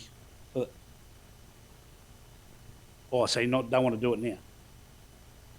Oh, righto. So, okay. So the one resolution that we deal with both late agenda items together, I move that procedural, okay. yeah. So it's procedural that we deal with them when they come up in the agenda appropriately. Do I have a second to Councillor Hanchin? All those in favour? Unanimous, thank you. So now we can deal with 13.1. Over to you, Acting GM. Oh. Thank you, Acting Mayor. Yes, this is an opportunity for Council to consider submitting a funding application to specifically target feral pig control within the region. It is a targeted specifically at regional programs. So in our case, being an individual council, the criteria is that we do partner with two other councils, so a total of 3 councils can make a submission together, as well as partnering with industry organisations. So there's an opportunity for us to have a look at some of our industry and see if they would like to participate and partner in this project. But it is a 3-year program or 3-year project, and definitely looking at the employment of feral pig control officers or extension staff to assist landholders and industry group in education, awareness and control programs, really looking at targeting the control on ground, so through culling, through aerial programs, baiting programs, trapping programs. So it's a great initiative and would fully support an application. It does assist us in the implementation of our response plan around feral animal control and biosecurity plan. You've also got feral animal control in there. So there's a lot of work being done already by Council, but this would actually assist in the implementation of those 2 strategies. Okay. Councillor Hanchin, you had your light on first. I'll go to you and then Councillor Shoemaker. Thank you, Acting Mayor. Look, this is one of the most exciting things, the potential for this council to do. And I'm sure other councils in this chamber are the same, but I get smashed with rural property owners about pigs and what we can do or council can do in helping and control wild pigs. This was an area not that long ago that never had a wild pig in it, and people used to traverse out to the western regions to hunt pigs. There's many conversations about that. Now we have them. They're a huge pest. They're a massive cost to our primary producing industry, not just in the cattle section, but in the cropping section. The numbers are out there. The statistics will show it. Councillor Duff and myself, primary producers, the pigs that we see in our travels around the region, and not to mention, as I commented, and the people that the rural primary producers that have taken it on board themselves to try and manage it. It is great to see finally there's some initiative there by governments outside of ourselves to try and help in this space. You'll also note that Manager Leanne in the resource implications there, that it would be beneficial to this council to contribute or co-contribute something in the next 3 years in some financial state. There's some figures there put in front of you. I think that's a minimum that what we could do. This funding is correct me if I'm wrong, Manager Leanne, some $2.6 million. $2.6 million that's going to be shared, or councils will have to worked together on this, and it states 3 councils or 3 regional councils work together in this space, and $2.6 million won't go far when you've got 77 councils in Queensland, that's for sure. And there's the northern sector and the western sector will be certainly pretty eager to get their hands on some of this as well. So we're up against it. But that being said, I think we've sat and had meetings and talked to landowners. Myself, Manager Leanne, we're in the process of talking to North Burnett and Cherbourg Regional Council as well to work in conjunction with us with this. But I think this is an absolute no-brainer. And I think if council can look forward to funding this in some shape or form, as I said, there's some money there that's been suggested that we could perhaps look at incorporating in our budget or the next council's budget for the next 3 years. As I said, I think it's a no-brainer. It's something the prime producers get very little in the region, and I think this is just a small thing this council can do to support our primary industry and our rural people of the South Burn. They're everywhere. They're from the base of the Bunya Mountains. They're down in Tingura, Memorandum, Rural. They're out in my end of the world. They're out in Cathy, Councillor Duff's end of the world. I'm sure they're down in the Nanga Blackbutt area as well. They're absolutely everywhere, and they have an incredible ability, the population, to explode overnight. I said that 2 years ago in 2022 when we had 5 major weather events and people couldn't get on their country. Population of pigs can go from 10 to 100 in a matter of months. The gestation period of pigs is very, very short. They can easily have 2 litters per year. And as we can see across the board, I know personally myself and my neighbours in my neck of the woods, we've got a syndicate working out there, but landowners work together with helicopters. The purpose of this is to coordinate it, to put people in the right places, and there's a lot of work to do in that space to get it right, but it would be absolutely sensational to be able to get some funding for this. So I think, as the support of this Chambers, I think it's a no-brainer. Thanks, Mr Acting Mayor. Thanks, Councillor Henson. Councillor Shoemaker. Yeah, fully support and endorse what Councillor Henson has said, and certainly recognise your passion for it. I think protecting our primary producers has got to be our goal, and certainly risks such as African swine fever haven't gone away, and particularly when we're home to such a big pork industry, we really do need to do everything that we can to protect it. So thank you for bringing it forward. It's very rare we see opportunities to apply for operational grants for council. It's wonderful to see the state actually listen to some of our advocacy around the challenges we have in terms of employing staff in these roles, and to provide some support that will enable us to get boots on the ground and establish some programs. So thank you, Manager Leanne. Just wanted to acknowledge it's been great to see over these past couple of months the number of grant applications you are putting forward, really always looking for money and bringing it in. We really do appreciate it because, you know, we would be quite in a different situation without it. So thank you so much. Fully supportive, and cross my fingers and toes that we get the funding. Is there any advocacy that we should be doing for this grant, or do you feel we've done enough through the LGAQ and the ALGA forums? Just get the grant in, but yeah, is there something just with Cherbourg and North Burnett at the table? I'm wondering if there's not an opportunity to approach a minister and just, you know, I think it's always good to be around Parliament House, to be honest, and always good to for our ministers to know who we are and to build relationships. And I just, yeah, maybe question on notice or something to consider, CEO Mark, whether there is an opportunity to keep Councillor Jones busy in these last couple of months of caretaker. Might as well, Councillor Jones. I'll do anything, Councillor, to get money back into our region, doesn't matter what it's for, so absolutely willing to take that challenge on. Councillor Potter, did you have anything to add before I go back to Councillor Henson for a wrap-up? Yeah, look, I was just going to say, look, I think 70,000 a year over a 3-year period to help reduce the feral animals we have in our area is a great move. But personally, I wouldn't say this is the most exciting thing we've done, Councillor Henson. I think there are others we've done that's more exciting than this. Just keep in mind, Councillor, that he's very easily entertained, this gentleman.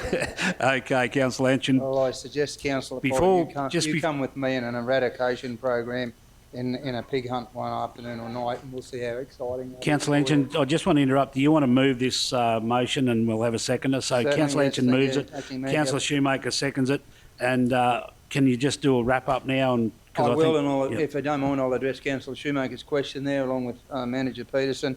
And the reason, you know, this, and I appreciate the support here, but it has to be in by the 29th of February, I think I'm correct. So there's been a lot of work happening and our staff behind the scenes, but there's already been some work done in this space as far as collating information and that. Some 6 or 7 or 8 months ago, we had an invasive species program we ran, and myself got invited to North Burnett in Mandubra and up in Monto. Our staff, Talisha Schubach, was the organiser of that, which was great. So we've worked in that space with the North Burnett. We've got facts and figures and some data that we're trying to collate and put together, which has to happen, of course, in the next 6 weeks or four weeks or so to get that together. So there's a lot of work going on in this space behind the scenes very quickly, but we also have data there to back it up. So pretty exciting, Councillor Potter, believe it or not. It's pretty exciting. Because honestly it is. The primary producers, you know, I get asked all the time, and pardon me, Acting Mayor, I will wrap up. You know, we support the wild dog invasive species program with baiting. Well, it's a big space. The feral pigs are a massive space. They're every bit as destructive or more than the wild dogs are. They're incredible cost. They're millions and millions of dollars across the state that they impose on our rural sector and our primary producers. So, yeah, look, with that, hopefully, Manager Land, we're successful in that application and look forward to, I'm not sure when we get to know that, whether that's after the next state election or sooner, but it's certainly something I'll be waiting with to hear with anticipated breath that we are successful. Thank you. Thanks, Councillor Henson. So we've got the motion there, moved by Councillor Henson, seconded by Councillor Shoemaker, that the South Burnett Regional Council endorse the development of an application for funding under the Queensland Government Feral Pest Initiative Round 8 in partnership with other local governments, natural resource management groups and incorporated industry organisations. Go to the vote. Those in favour? Unanimous. Thank you. 14. We have the portfolio for disaster management, waste and recycling management, and 14.1, the waste management strategy, and the officer's recommendation that the South Burnett Regional Council resolves to adopt the waste strategy 2023 to 2029 as presented. Do we have a mover? Councillor Potter, seconder. Councillor Shoemaker. Questions, councillors, or any comments? Councillors, dead eat again. Councillor Shoemaker, we'll go your end this time. Yes, thank you, Councillor Jones. Just noting the feedback on page 320 and 321. It was great to see that we actually did have 7 submissions on our draft waste strategy. You know, we've got some significant challenges in this space, and I really do encourage anybody who, you know, really wants to better understand what their waste management charges are contributed toward, to actually really have a look at this management strategy. It really does highlight, you know, the significant increase of illegal dumping in the region, as well as the fact that our landfill capacities is diminishing. And I can assure you that that is an issue that has kept myself, and I'm sure many of you, awake at night, knowing that we've got that hanging over our head and knowing that regulation is increasing. It's certainly never going to decrease in this area. Just with regards to the feedback there, it's quite comprehensive. I think some of the ideas around the incinerators, reusing heat, you know, there's some really great feedback here and some ideas that I know we have actually sort of thrashed out almost in the development of this strategy. But I'm actually wondering, I know it's late in the term, I just don't want to see this feedback or these ideas lost for the next, certainly the next council. I'm not sure if a workshop's really relevant. I'm probably looking to you, CEO Mark, around, you know, I guess better understanding some of this feedback, or what kind of communication. I know we're going to do some social media posts and put it on the web page, but I actually feel like this is an area where we actually need to have more boots on the ground, and I certainly recognise that is a challenge at the moment, particularly with our GM on leave. But there is such a misunderstanding around waste and how we as a council have to manage waste, and the costs of such, and the increasing costs of such in our community and across our communities. And I'm not sure what the answer is, but I feel like the communication piece for this is more than some social media posts. And I mean that respectfully. I don't know whether there's an opportunity just to flag it somewhere for the next council, because I feel like this almost needs a roadshow of its own. I think we really need to be going out to our community. I know we do some education stuff with a third party who goes to our schools, and that's great, but I find, and I've said it before, our school kids, they are across the stuff. Like they could tell us a thing or two about waste management and what we should be doing for the future. It's actually us, the residents living in the area. I think there's some really good opportunities for some good conversation about the strategy and to try to improve everyone's awareness and understanding of what we as a council are up against, but what we're also trying to achieve. And to take some of these ideas on board. So that's my thinking, CEO Mark. I don't know whether it can just be flagged. I think it's a communication opportunity, and I think it's a real great opportunity to get some feedback from our community and try to tell the real story, not the mistruths that are being circulated. So that's my only thinking. I'd just like to acknowledge the team who've put a lot of work into this, and certainly Councillor Potter, it's your portfolio and it's a really great strategy, so well done. Thanks, Councillor. Councillor Duff. Thank you, Acting Mayor. Yeah, I agree with what Councillor Shoemaker is saying, but because there's been a lot of misunderstanding about our waste strategies, about what we're trying to do. There's a lot of ideas that I'm seeing here in the submissions that people put forward, and just for example, the Memorandum transfer station, I know there's a lot of people upset about the fact that we reduced the hours, and I was wondering, and I've asked the question before, why we don't look at all of those unmanned transfer stations as just putting, like Proston has, with a fence, and we've already got that one fenced, and just with a swipe card for the locals, because the feedback I got from Memorandum was that the reason why we did that was because we had so many commercial users using it, because they could get away with dumping without having to pay, whereas if you had like a swipe card as an option, well then you wouldn't have that issue. You'd only have those particular people that have the locals that wanted to use it could use it. Whether that's something that could be looked at as a strategy included in this. I noticed that in the feedback here it says it's not the feedback, it's actually a measure to increase resource recovery services and better customer experience at Kingaroy and Nanango. Well, I had yesterday, just at the Mergen sale yards, a local high-profile business person so upset about the customer service at Mergen transfer station, and it was about, again, a misunderstanding. It was about he was talking about he got charged for the volume and it would have been a lot cheaper for him to go to Kingaroy because of the weight, and so he's thinking, well, it's $440 at Mergen, and if he went to Kingaroy it would have been $120. So there's a lot of misunderstanding. There's a lot of upset people around our whole waste strategy. So whether if we adopt it today, is it just still a work in progress, or is that like what happens with it? Can we take on board as the feedback that we've gotten here and put that into the strategy, or is it or how does that work?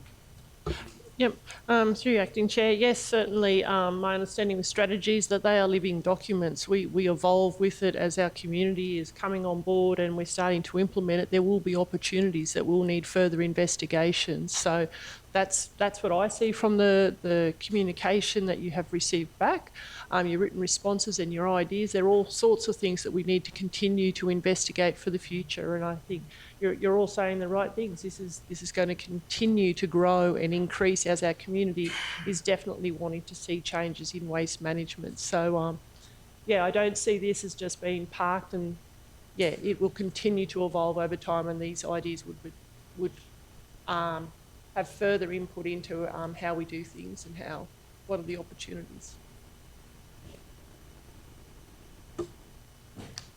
You just turned your light on, Councillor Duff, not Councillor Potter.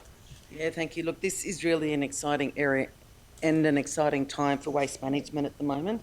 This is exciting. This for me, this is more exciting. I'm sorry, Councillor Henshin. So there is so many changes happening in the waste space, and as Acting GM said, that this is a living document. So with the ongoing changes that we have with waste, the ongoing issues we have with waste as well, as Councillor Shoemaker mentioned with regards to illegal dumping and ongoing, there is so much more that we can do that's positive in this space. The energy from the waste like Toowoomba is doing, which is an amazing project that they've done there. So there are so many different things we can look at in this space. So to have something like this that we can start moving forward and start getting ourselves on top of the issue we have, which is waste, which is going to be a big, and I hate to say it, but it's going to be a very expensive issue moving forward for us as a council. You're exactly right, Councillor Potter. It will be very expensive, and it's been flying under the radar in local governments for a long time. $1.3 million has been put onto our deficit already this year in the last 12 or 15 months, and you talk about changes being made, none of them are positive from the state and federal government. They're forcing these decisions, and we're a collection agency for the state government, and we're copping the brunt of it, and it's wrong, and we need to keep advocating it. The next council and everybody else needs to continue doing it, because like Mark has said, 1.3 on our deficit because it has been imposed on us. The state government give us money towards the implementation of everything they're trying to do, $1 million a year or something or thereabouts. We pay that back, and that $300,000 shortfall has gone onto our budget in the last second quarter review, and we've still been able to come out at $121,000 in credit. But that is just the start of what is coming in as far as the waste management goes. It is going to be an enormous cost pushed upon our ratepayers through the state and federal government, and we're just going to cop the brunt because we're the collection agency, and we have to implement all that stuff that they're forcing upon us. So Councillor Shoemaker is right. There is misunderstandings out there. Councillor Duff has also highlighted that. I spoke to the same gentleman. Because you haven't got a weighbridge, you are charged at a volume rate. If you have a weighbridge at your facility, and we are about to get Wandai and the Nango done, they're $300,000 each implementation on top of that. So that's another expense. So it is so unfair, and you've all heard me carry on about Blackbutt being mistreated unfairly, about being forced to take commercial waste to Nanango and all that sort of stuff. It is so wrong what this government is really pushing on in the waste management and all that sort of stuff, and it is a big issue, and it is going to be one of the most expensive issues for any local government moving forward. So you're dead right, and as far as exciting, I can't see the excitement in fighting, trying to get a better deal for everybody in our region. So anyway, we've all had our say, I think. We're all good. Okay, so we'll go to the recommendation, the move by Councillor Potter, second by Councillor Shoemaker, that the South Burnett Regional Council resolves to adopt the Waste Strategy 2023 to 2029 as presented. Go to the vote. All those in favour? Unanimous.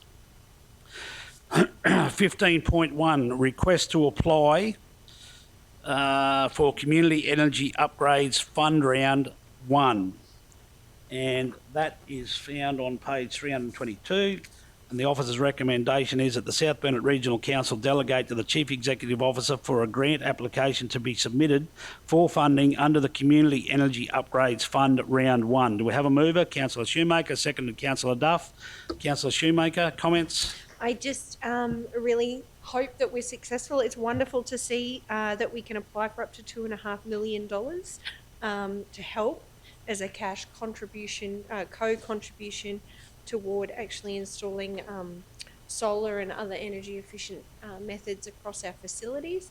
As a council, we all know, particularly our swimming pools, but also our water facilities, we are an energy hungry business, just purely through the work that we do for our communities. And I think any opportunity to reduce those costs by installing solar is something that I know we've all really advocated for over this term of council, but been unable to attract the grants.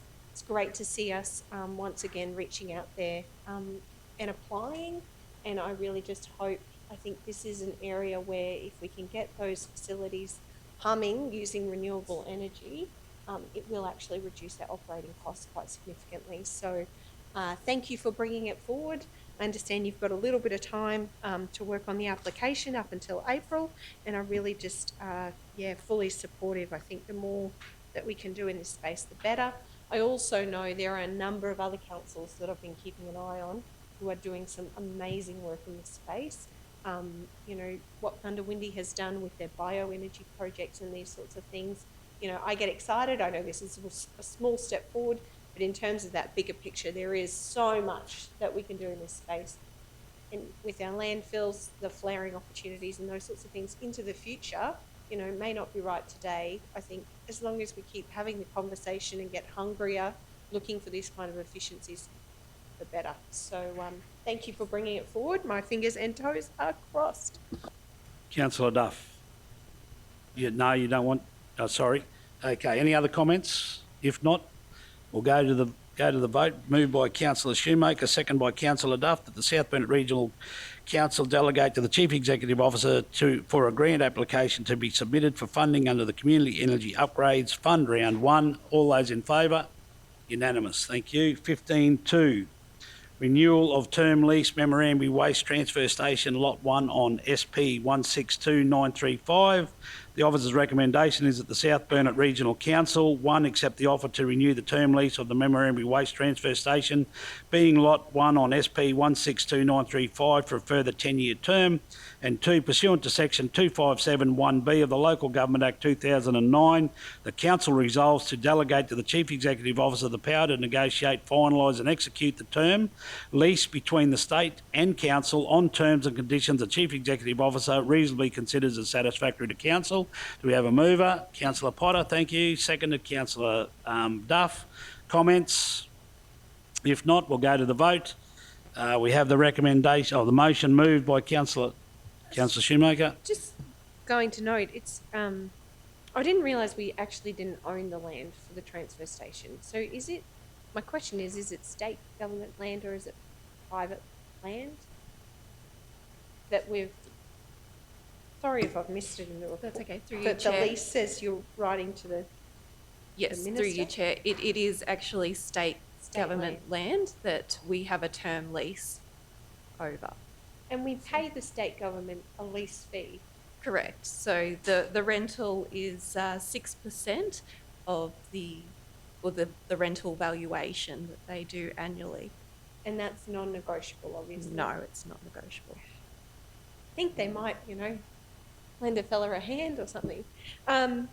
I just was going to highlight too, thank you for the work done on that. That's really interesting. It's really interesting to read that only 370 tonnes of general waste and scrap steel was actually collected at the Memorandum transfer station in comparison to 5,494 tonnes at Wongai. Just think that's a really interesting fact. I know it's a very popular, I use the Memorandum station myself, Councillor Duff, but yes, it's pretty interesting to see there's actually not that much waste actually being processed at the facility. Thank you. Councillor Duff. Just a quick question. It's just, why have we not considered putting a swipe card like we do at Boston? Is there a reason? I'm unaware. I'd have to take that on notice and we'd have to investigate. Thank you. Yeah, no, Councillor Duff, I can add, it's capital programs. So there's been other council priorities over budgets set each year, so it's a capital program. And accepting we're going to have all these for a period, all the unmanned, with the waste levy, and you and the other councillors, Acting Mayor Jones has touched on it before, with the waste levy, all these sites are going to have some form of capital upgrade as we go. And certainly the one that you mentioned before, we get billed for the volumetric where we don't have the weighbridges. The weighbridges are coming up in the close, so it's all tied up in that legislation. And yeah, I would think this one should just be in queue for its capital upgrade as we go through all the sites. Well, they're all coming now. Councillor Erkins. So this is sort of out of the blue, but I just, but you know we have the issue with illegal dumping at all these unmanned sites, and one of the things that we don't have is a pickup for, in other places. Once every 6 months, you can put your stuff out onto the footpath and council would pick up. I wonder what the cost, what difference it would make, what the cost would be when we talk about the fact that some of these unmanned stations may need to be closed. I wonder if savings made on closing some of those stations and looking at implementing a pickup, once every, I don't know if you're going to do that, maybe it would have to be every 3 months. But I just wonder how that would work out financially and whether it would be worth looking into as an option, because as I said, I do know that the dumping, I mean, it's brought up all the time. We see the photos all the time of the illegal stuff dumped at those places. So it may not stop the illegal, they would still have that rubbish to dump, but if we're collecting it in one time, it may work out as cost effective to look at that. Just as I said, a thought that came from the sky. Absolutely, councillor, and I stand by my comments. We have to look at all aspects of waste management because it is going to be one of the most significant things moving forward for the next 2, 3, 4 terms of council. Councillor Henchen. Thank you, Acting Mayor. Just quickly, look, the swipe cards, I think it'd be a great thing. We have 17 facilities across our region. I don't know how many of them that would have no swipe cards, but that'd be a massive implication to our budget. To be able to fund that, maybe one a year or something would be fine. But I'll say 2 words, Acting Mayor, and it's something on the tip of everyone's tongue: cost shifting. This cost shifting, for some figures, and I encourage the general public to have a listen to this. 360% it's increased in the last couple of years across our councils, where state and federal governments are just cost shifting stuff onto us, and this is part of it, and we've got to fund it. So. Absolutely, good comments. Okay, we've had a good conversation around there. It's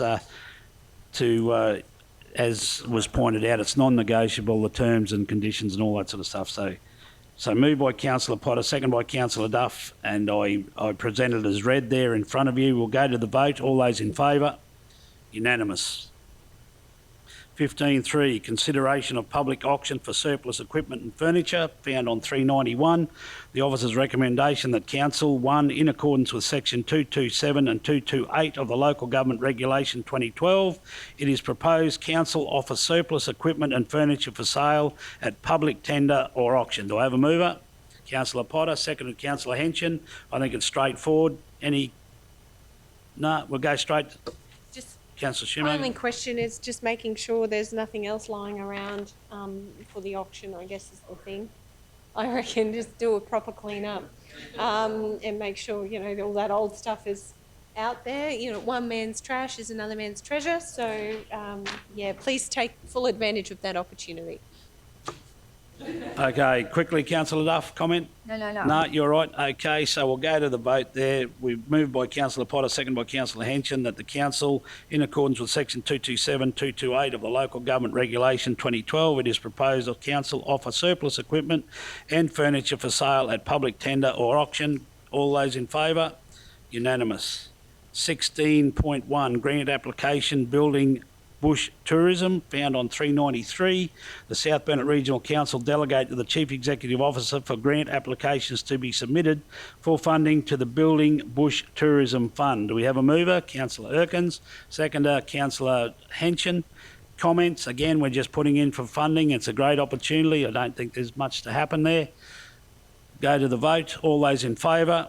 Unanimous. 16.2, found on page 408. And this is the Visit South Burnett Agreement for 23-24. Officer's recommendation that the Visit South Burnett Partnership Agreement is lifted from the table. Do we have to vote on that now? Yes. So do I have a mover? Councillor Duff, seconder Councillor Erkins. All those in favour? Unanimous. Okay, it's lifted from the table, and we now go to that the motion is that 1, South Burnett Regional Council enters into an agreement as amended with Visit South Burnett Inc. for the 23-24 financial year for the purpose of delivering tourism initiatives, promotions of attractions and experiences, and develop of planning documents that support sustainable tourism in the region. 2, the South Burnett Regional Council engage VSB Inc. to provide additional services to produce the community tourism brochures, and that this engagement is negotiated in addition to the partnership agreement. And 3, South Burnett Regional Council delegates to the Chief Executive Officer the power to negotiate, finalise and execute the agreement between the Council and Visit South Burnett Inc. on terms and conditions the Chief Executive Officer reasonably considers as satisfactory to Council. Do we have a mover? Councillor Erkins, seconder Councillor Duff. Comments or questions, councillors? All good? Straight to the vote. All those in favour? Unanimous. 16.1, oh sorry, that was 16.1. 16.2 we've just done. Yes, we're on the late Councillor Shoemaker. We've got the hospital and Mr CEO. You want to leave as well. We have a late agenda item, which is 17.1. Yeah, we've moved that motion to deal with that. So that is found in your paperwork, councillors, in that late agenda item. And that is on page 22 of your late agenda.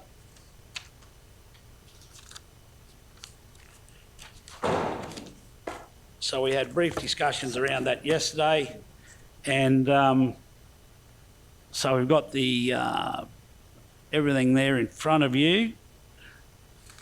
Where is the motion? Here we go. Well, that's the recommendations. We've got a motion.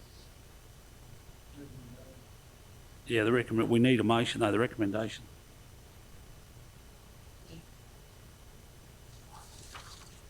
So I guess that's what we're going to have to deal with, the officer's recommendation. Everything else has been... Can I just ask for advice from either GM? Is that the recommendation we have? Because everything else in the general has been put up as motions. This is a recommendation, obviously coming from a workshop. So any advice on how we move forward with that? Is that what we're dealing with, the recommendation? So we move to accept it? Is that what we're after? So do I have a mover to accept this recommendation? Councillor Henson, second Councillor Duff. All those in favour? Unanimous? Okay, so that's what we're dealing with. So I will read that out. Can I just ask a question, Yes. please? I'm asking why our CEO left when our CEO actually represents us on that committee. So why Correct. He did say that in his explanation there, and he feels more comfortable leaving the room because of any implications or suggestions that there may be something sinister going on, which is so far from the truth, I believe. I understand what saying there, but I just can't understand if he's there actually representing council, well, shouldn't he be... I guess, councillor, can I just say it's no good us having a debate in here on what the personal views of the CEO is. If that's what he chooses, that's what we've got to operate under, and he's more comfortable out of the room today dealing with it. So we have this in front of us, and we have to deal with it as a council with the people left in the room. Sorry. Oh, yes, we've got the planning consultant there, sorry, Matthew. Matthew, I'll just get this. We've got it moved that we accept that motion. So we've got Councillor Henson, Councillor Duff moving that. So I'll just come to you, Matthew, if you're good to go with any comments or explanations briefly, and then I think it's straightforward, but anyway, I'll leave it up to you, Matthew. Over to you. Thanks, Acting Mayor. Yep, it is quite straightforward. So I'll just give you an introduction into what the project is, what the application was. So, as we're probably all aware, the application was for a health precinct, specifically involving a hospital, residential care facility, healthcare services, shop, food and drink outlet, and a childcare centre. So they're the uses. The level of assessment was impact assessment. The proposal is to be rolled out across 3 separate stages, as referred to in the conditions package. I'm sure you've had a look at that. Some of the key aspects of the proposal consist of a vastly improved ground level public realm, and the design is reflective of the intended function for the facility. So there's only so many ways one can design a facility like this and have it function the way it needs to. The application was assessed against the South Burnett Regional Planning Scheme, the Wide Bay Burnett Regional Plan, state planning policy, and other relevant matters that were considered or put forward during the application.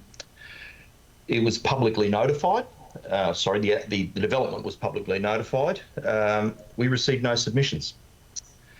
The recommendation on page 3 of the report is for the application to be approved, subject to conditions.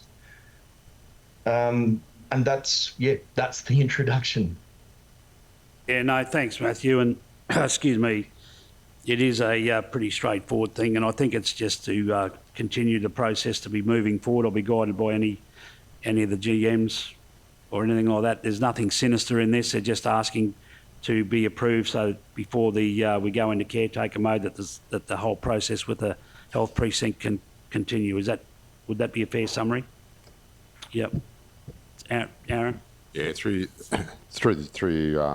acting mayor. So this would be their development approval to go through. As Matthew said before, there's no submissions. Might just throw to David if he wants to make any comments, Mr.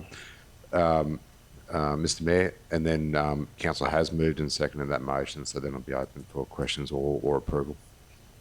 Thanks, GM. Good point. David, over to you, mate. Sorry, and I apologise, I didn't see you sitting in the corner.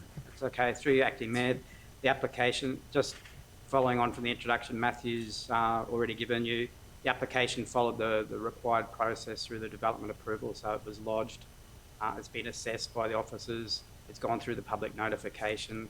The applicant has lodged their compliance, they've complied with the notification. Now it's in the decision-making stage, and we are in accordance with the statutory timeframes to process the application. Thanks, David. Appreciate that. Councillors, any questions? We'll go with Councillor Potter first and then to Councillor Anchin. Thank you. Look, this is great. I'm very excited about this. I only have one issue, and that is with regards to the parking. And according to this, the parking won't be done until stage 3. So just curious with the implementation of stage 1, which has 117 beds, what happens to the parking for all those staff members? Is there going to be an area on site still? Because I know there is a lot of vacant land there. So is there still going to be an area on site where the staff and the people visiting the residents can park? That would be my question. Thanks, Councillor Potter. David? David or Matthew, either or? Oh. Hang on, I will... We'll probably throw over to Justin for that one. Welcome, Justin. Just in time, mate. Okay, so the question was 117 beds or something in stage 1. What provisions are we supplying or they supplying for car parking during that construction of stage 1? Thank you, Mayor. So stage 1, they will be short some car parking. So they require 149 based on the car parking rates in the scheme. Now they'll be providing 42 on-site car parks as part of stage 1. There is an expectation that they will utilise some of the on-street car parking. There is some, so whilst our numbers calculate out at 149 is what they require, there is an element of cross-utilisation because you've got so many different health services in the one place. So that cross-utilisation percentage can range from anywhere between 10 and 25%.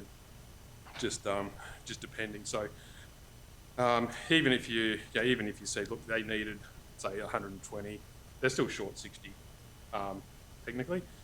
Once stage 1 is finished, they then provide another 47 temporary car parks plus another 53 on site. So Look, we do expect there to be some impacts on the local area parkings as part of stage one.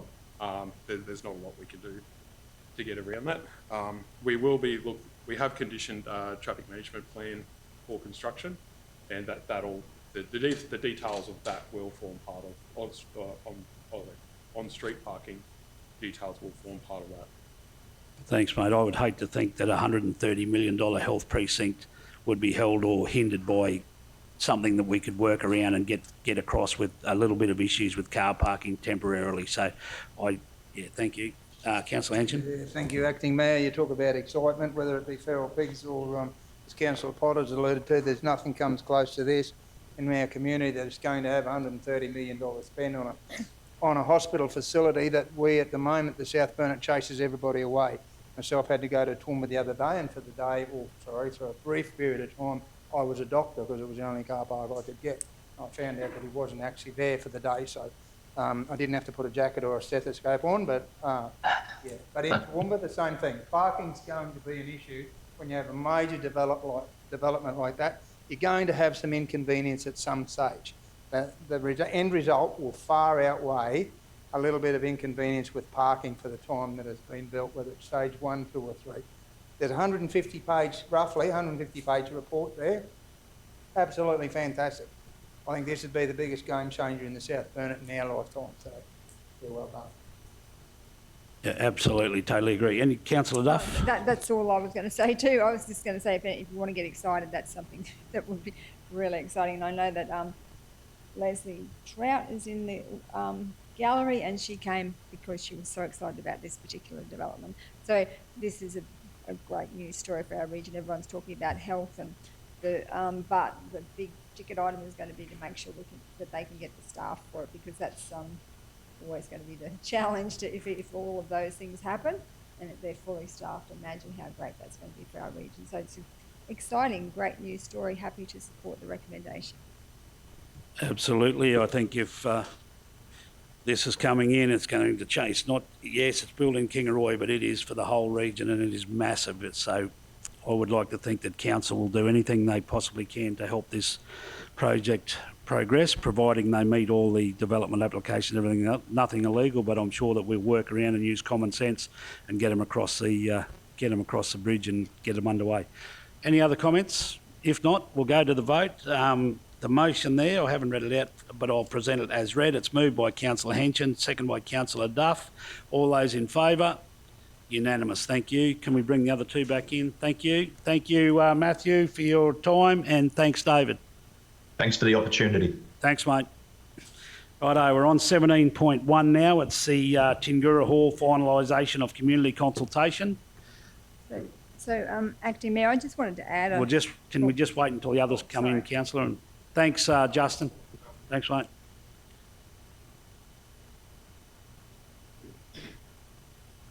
Someone grabbed the door there behind Councillor. Got a handful of bloody water and coffee. Yeah, no, half your luck. Okay, so we're on 17.1, and Councillor Duff thank you, Acting Mayor. I just wanted to add an extra dot point to the officer's recommendation, and then move that we, dot point number 4, that we go back to the community to let them know the costs and plan once the tenders come in. So the costs and the plan going forward once the tenders come in.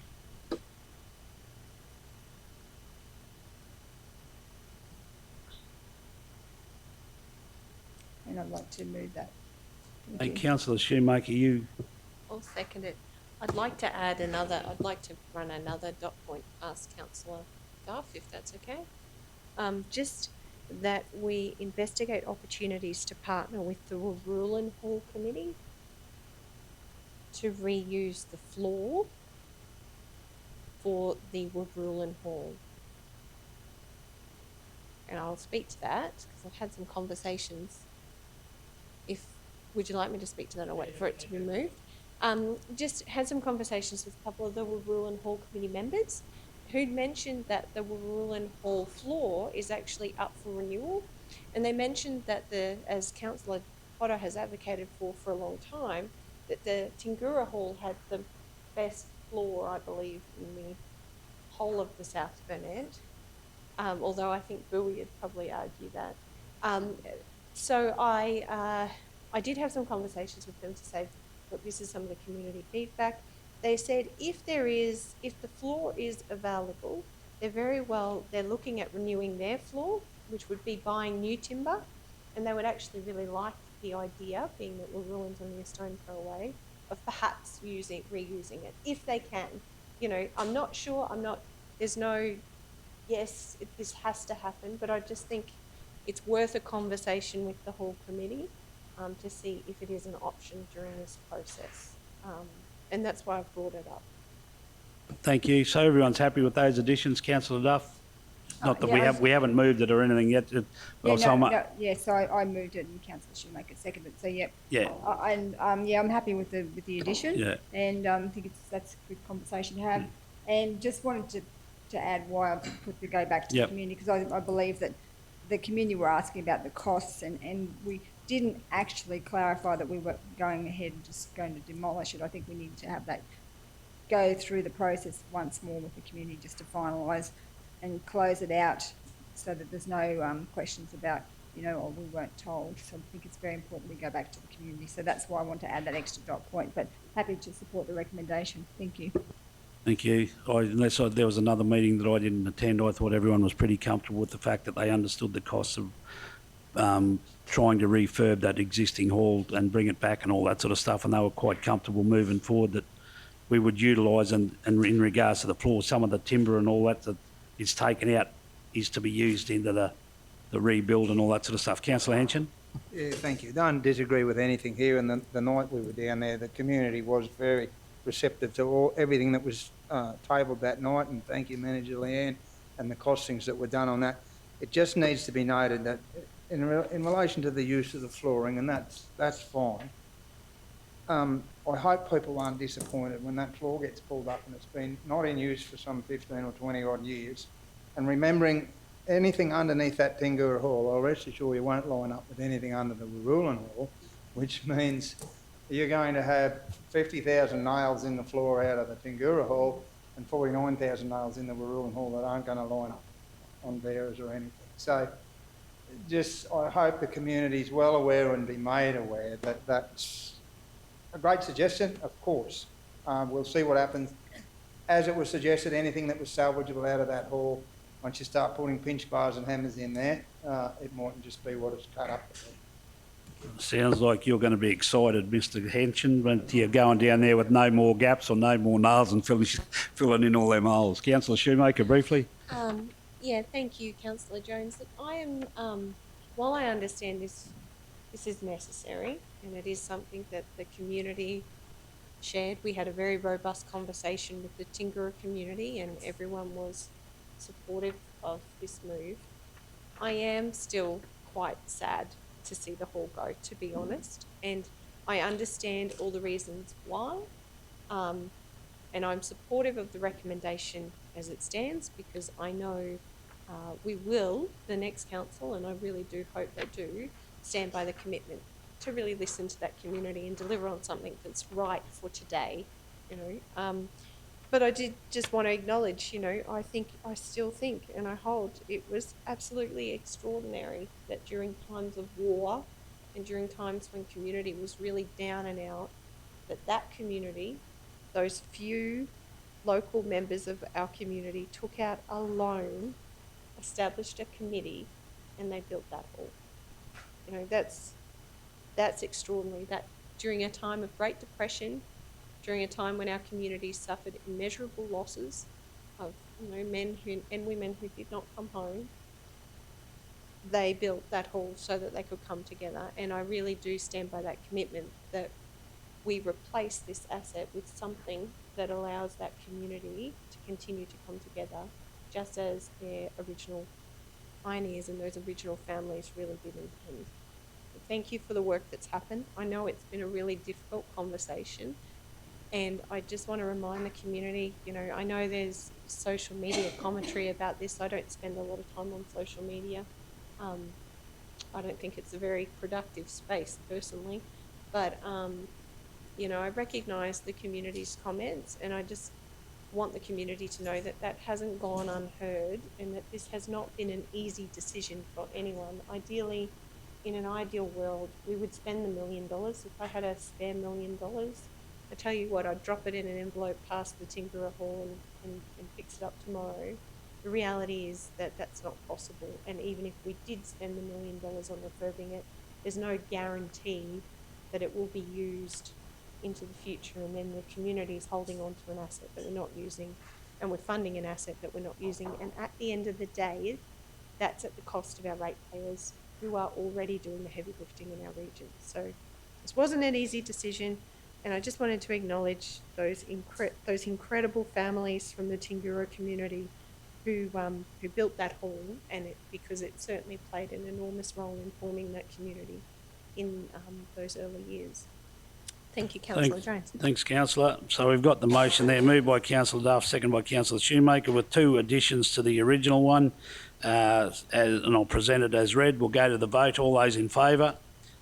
Unanimous, thank you. 17.2, minor change to existing development approval, MCU 21/0023 for material change of use childcare centre at 101 Alfred Street, Kingaroy, and described as Lot 25 on SP 237285, and the applicant is Atherton Childcare Investments Proprietary Limited, Zone Planning, Queensland. So that can be found on page 481.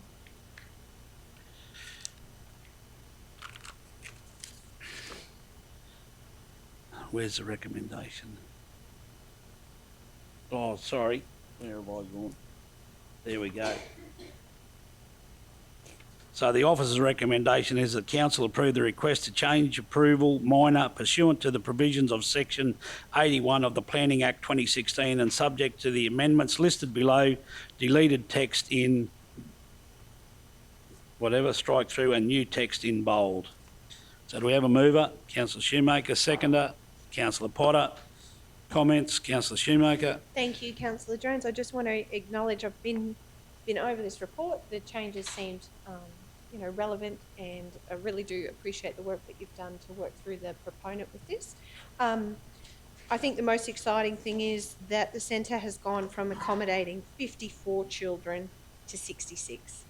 And certainly I know that is such a high priority need in our region at the moment. We have specialist people in our region, specialist workforce. We have workforce who are not taking shifts at our hospitals, and who are not going back to work in our schools, and simply because they cannot get childcare. This is such a great step forward. I'm fully supportive of the recommendation. Just want to acknowledge the work that's gone in, because I recognise these things aren't easy to reassess and sometimes do challenge us. But I think this is a fantastic outcome for the South Burnett region. So thank you to the team, and I look forward to them putting shovels in the ground as soon as possible. Thank you, Councillor. So we have that there, moved by Councillor Shoemaker, seconded by Councillor Potter, and the motion is there in front of you as presented. We'll go to the vote. All those in favour?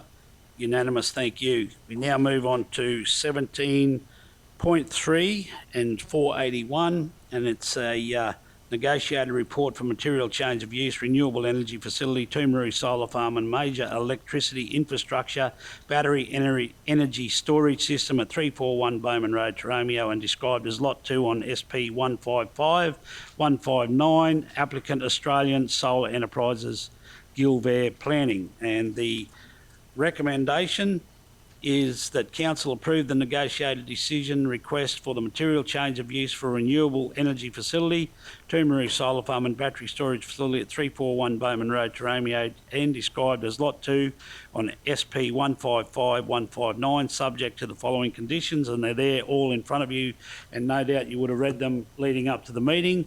So do we have a mover? Councillor Shoemaker, second Councillor Henson. Comments or questions? Councillor Duff. Thank you. Yes, I'm going to vote against this, as I voted against the original application. I've been to Blackbutt, and people have said to me that they didn't even know it went through council, and none of the, as far as I don't know what our protocols are, but the objectors don't seem to know that this has even, that it went through council and that it has now come back with a negotiated decision. So I stand by my original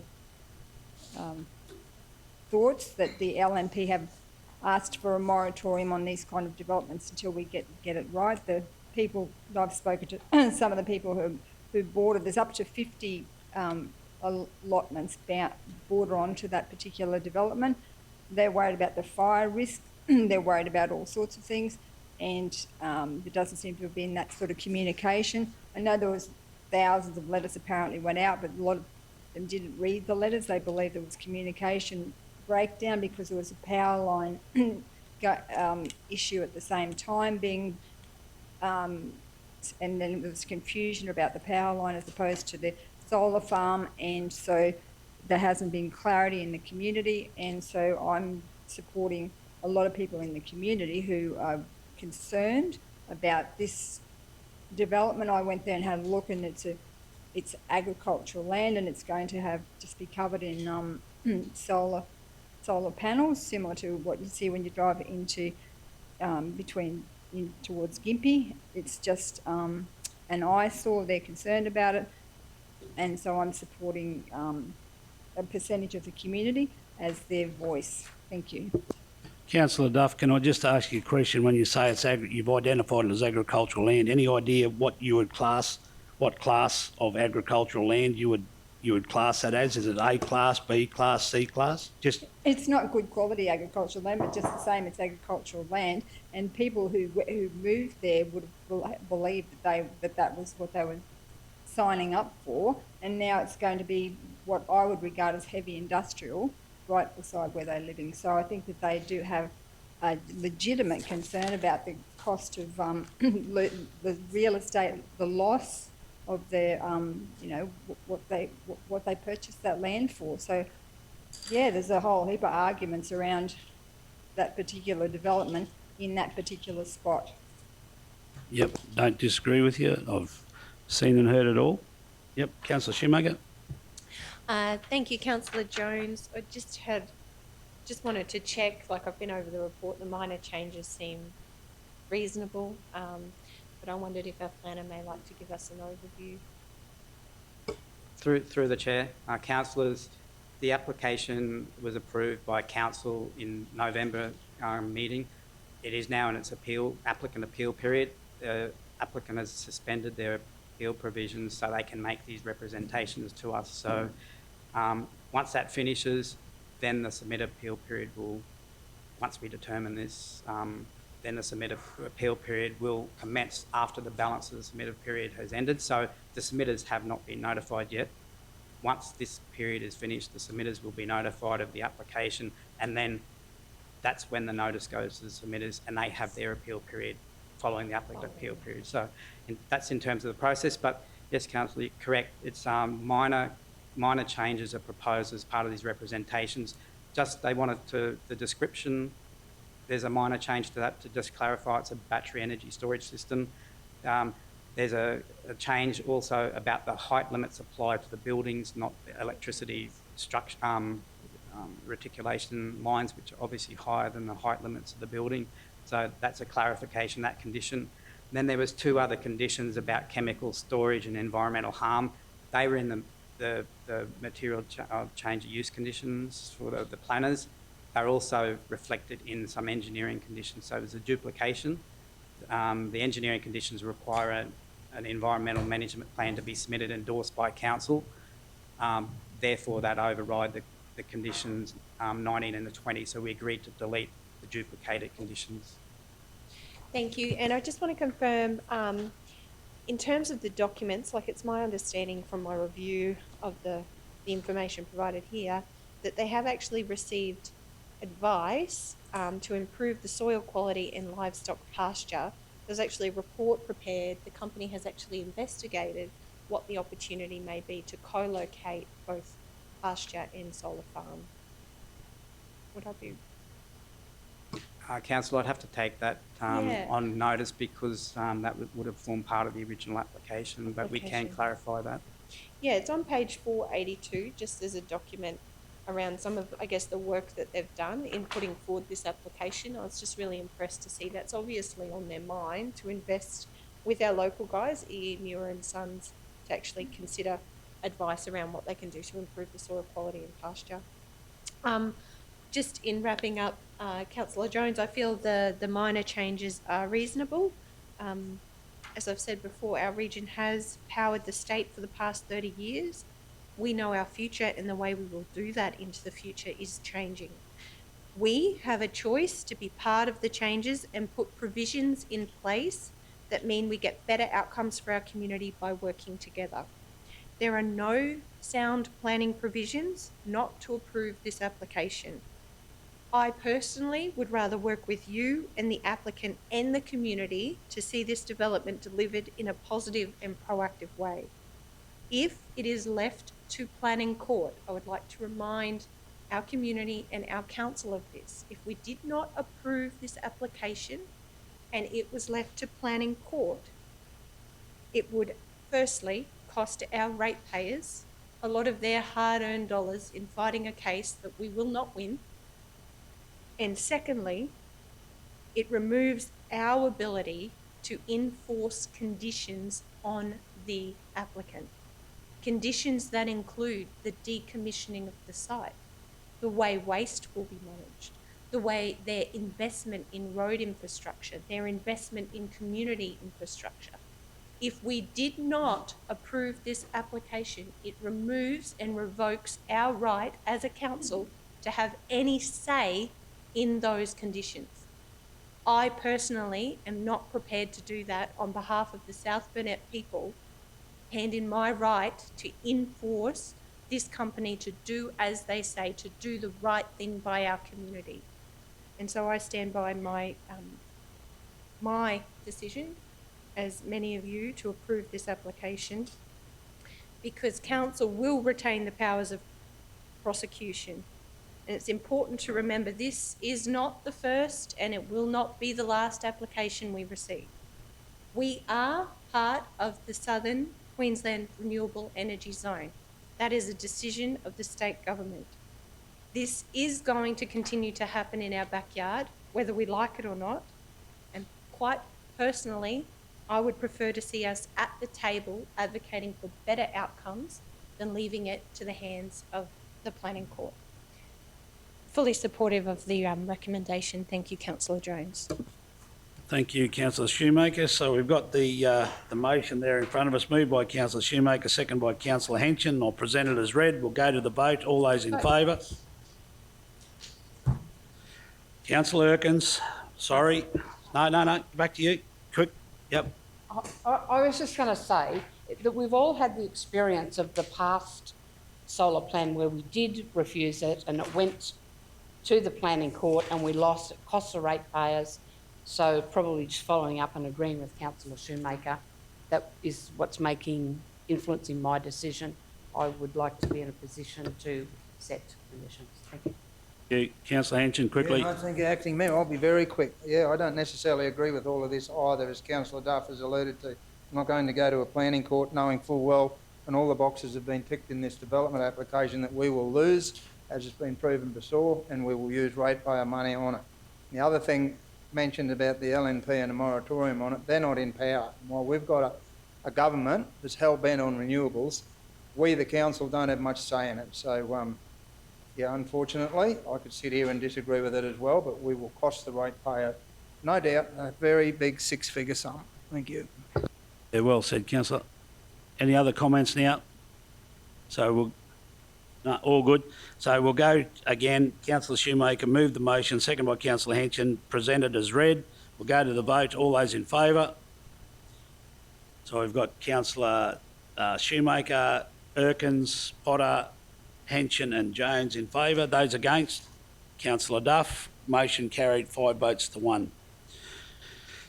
Page 608, South Burnett Regional Housing Action Plan Report. Thanks, David. And the officer's recommendation that the South Burnett Regional Council adopt the South Burnett Local Housing Action Plan. Do we have a mover? Councillor Potter, second by Councillor Shoemaker. Questions, comments around this? Councillor Shoemaker? I just would like to acknowledge this has certainly been a long burn for our council and our community. I'd like to acknowledge Councillor Potter. Last October, we held the first Housing and Homelessness Working Group Forum, and that was supported and partnered in with South Burnett CTC and the Kingaroy Chamber of Commerce. It was well attended, and the feedback from that forum has helped inform this plan. This is very much a working document. It's a living document. We all are very aware of the continued housing crisis in our region, and it does not discriminate. The data that we have in here will be very influential in terms of attracting more funding and more housing proposals and projects in our region. I'm very excited about the trilateral partnership we have with Regional Housing Limited and with the state government to start and to see some more affordable and social housing developed on council-owned land. And I really do want to support and thank my council colleagues for supporting those proposals, because it is one step closer. But we do know from the data provided here that we have got a hell of a long way to go, and it's not an easy road for regions like ours that have missed out on funding and investment in housing for a very long time, and that have struggled to incentivise developers to actually invest in the development, and equally have ageing infrastructure that is crippling our ability to grow some of our towns and villages in the region. This is going to continue to be an enormous challenge for our council, for the next council, and for every member of our community. And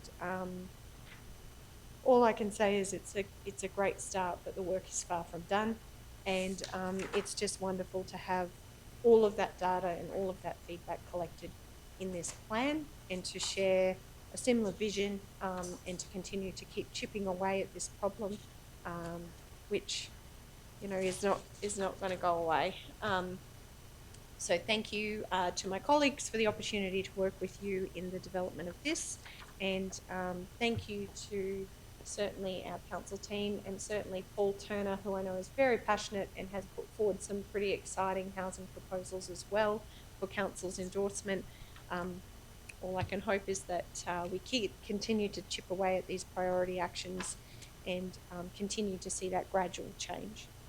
Thank you, Deputy Mayor Jones. Thanks, Councillor. So we've got the motion there, moved by Councillor Potter, second by Councillor Shoemaker, that the South Burnett Regional Council adopt the South Burnett Local Housing Action Plan. We'll go to the vote. All those in favour? Unanimous. Thank you. I'll do this 17.5. And then I've got to depart, and I think Councillor Erkins and Potter have got to go as well, so hopefully this will be brief. 17.5, application for funding under the Housing Australia Future Fund Facility and National Housing Accord Facility. The officer's recommendation that South Burnett Regional Council endorse the application for funding under the Housing Australia Future Fund Facility and National Housing Accord Facility to construct social and or affordable housing projects. Do we have a mover? Councillor Henson, second by Councillor Erkins. Comments, questions before we go? It's just applying for funding. Councillor Shoemaker. That this is a fantastic opportunity, and that we have to as a council continue to take up every opportunity we can to apply for funding and try to support better housing outcomes in our community. So thank you to the team for putting together the application.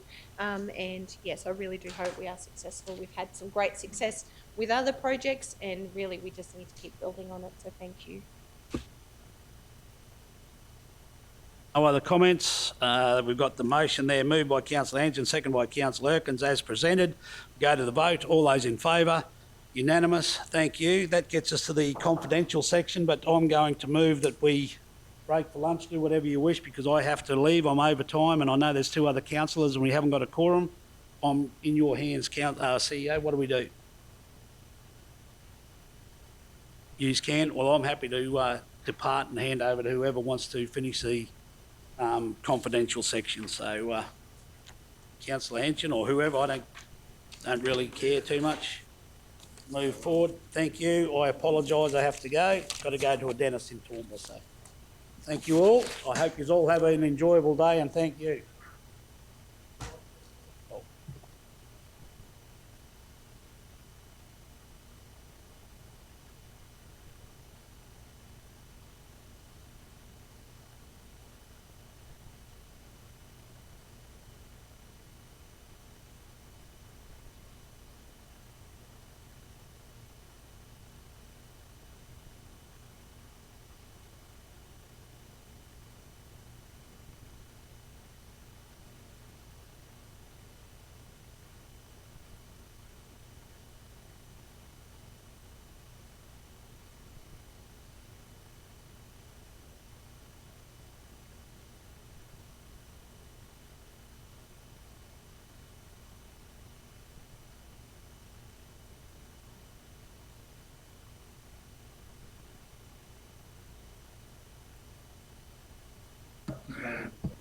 just straight into closed. Somebody would like to move that we moved into the confidential session into closed. Jones, seconded by Councillor Shoemaker. All those in favour? Unanimous. Thank you. We will be going into closed.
Yep, good to go. Righto. I'd like to move back into open. Have a Jane Erkins is going to move that. Thank you, Jane. Seconder, Kathy Duff. All those in favour? That's unanimous. Thank you. So the confidential section of 20.1 is the Blackbutt Water Tower Telecommunications Tower lease. And the recommendation is that South Burnett Regional Council, 1, Section 336, 1C6 of the Local Government Regulation 2012 applies for the disposal of the valuable non-current asset by offering a lease for part of Lot 1 on RP 130127, Diagonal Highway Blackbutt to Telstra Limited, and 2, pursuant to Section 2571B of the Local Government Act 2009, the South Burnett Regional Council delegates to the Chief Executive Officer the power to negotiate, finalise and execute the lease between Council and Telstra Limited on terms and conditions the Chief Executive Officer reasonably considers satisfactory to Council. There we have it. We have Councillor Potter moves, seconder Councillor Erkins. We've had a conversation in confidential about that. All those in favour? That's been unanimous. Thank you. The second one in confidential is 20.2 is a request to accept tenders for the decision, design, construction and weighbridges in the waste facilities. And the officer's recommendation is that South Burnett Regional Council award NC Weber Building Services the tender SBRC 2324/07 and SBRC 2324/08 for the construction of the weighbridges at the Nanango and Wandai waste facilities. We have a mover there. Look at go. Councillor Duff, seconded Councillor Shoemaker, and again discussed in confidential. All those in favour? That's unanimous, and that is an absolutely sensational result there through the tender progress, and thank you to the staff that have handled that, and congratulations to NC Weber Building Services, another local builder in our area that's secured an incredible tender. So with that, I'd like to declare the meeting closed at 12:17. 12, sorry, there's nothing in front of me here. 12:17, and wish you all a very enjoyable afternoon this Wednesday. Thank you.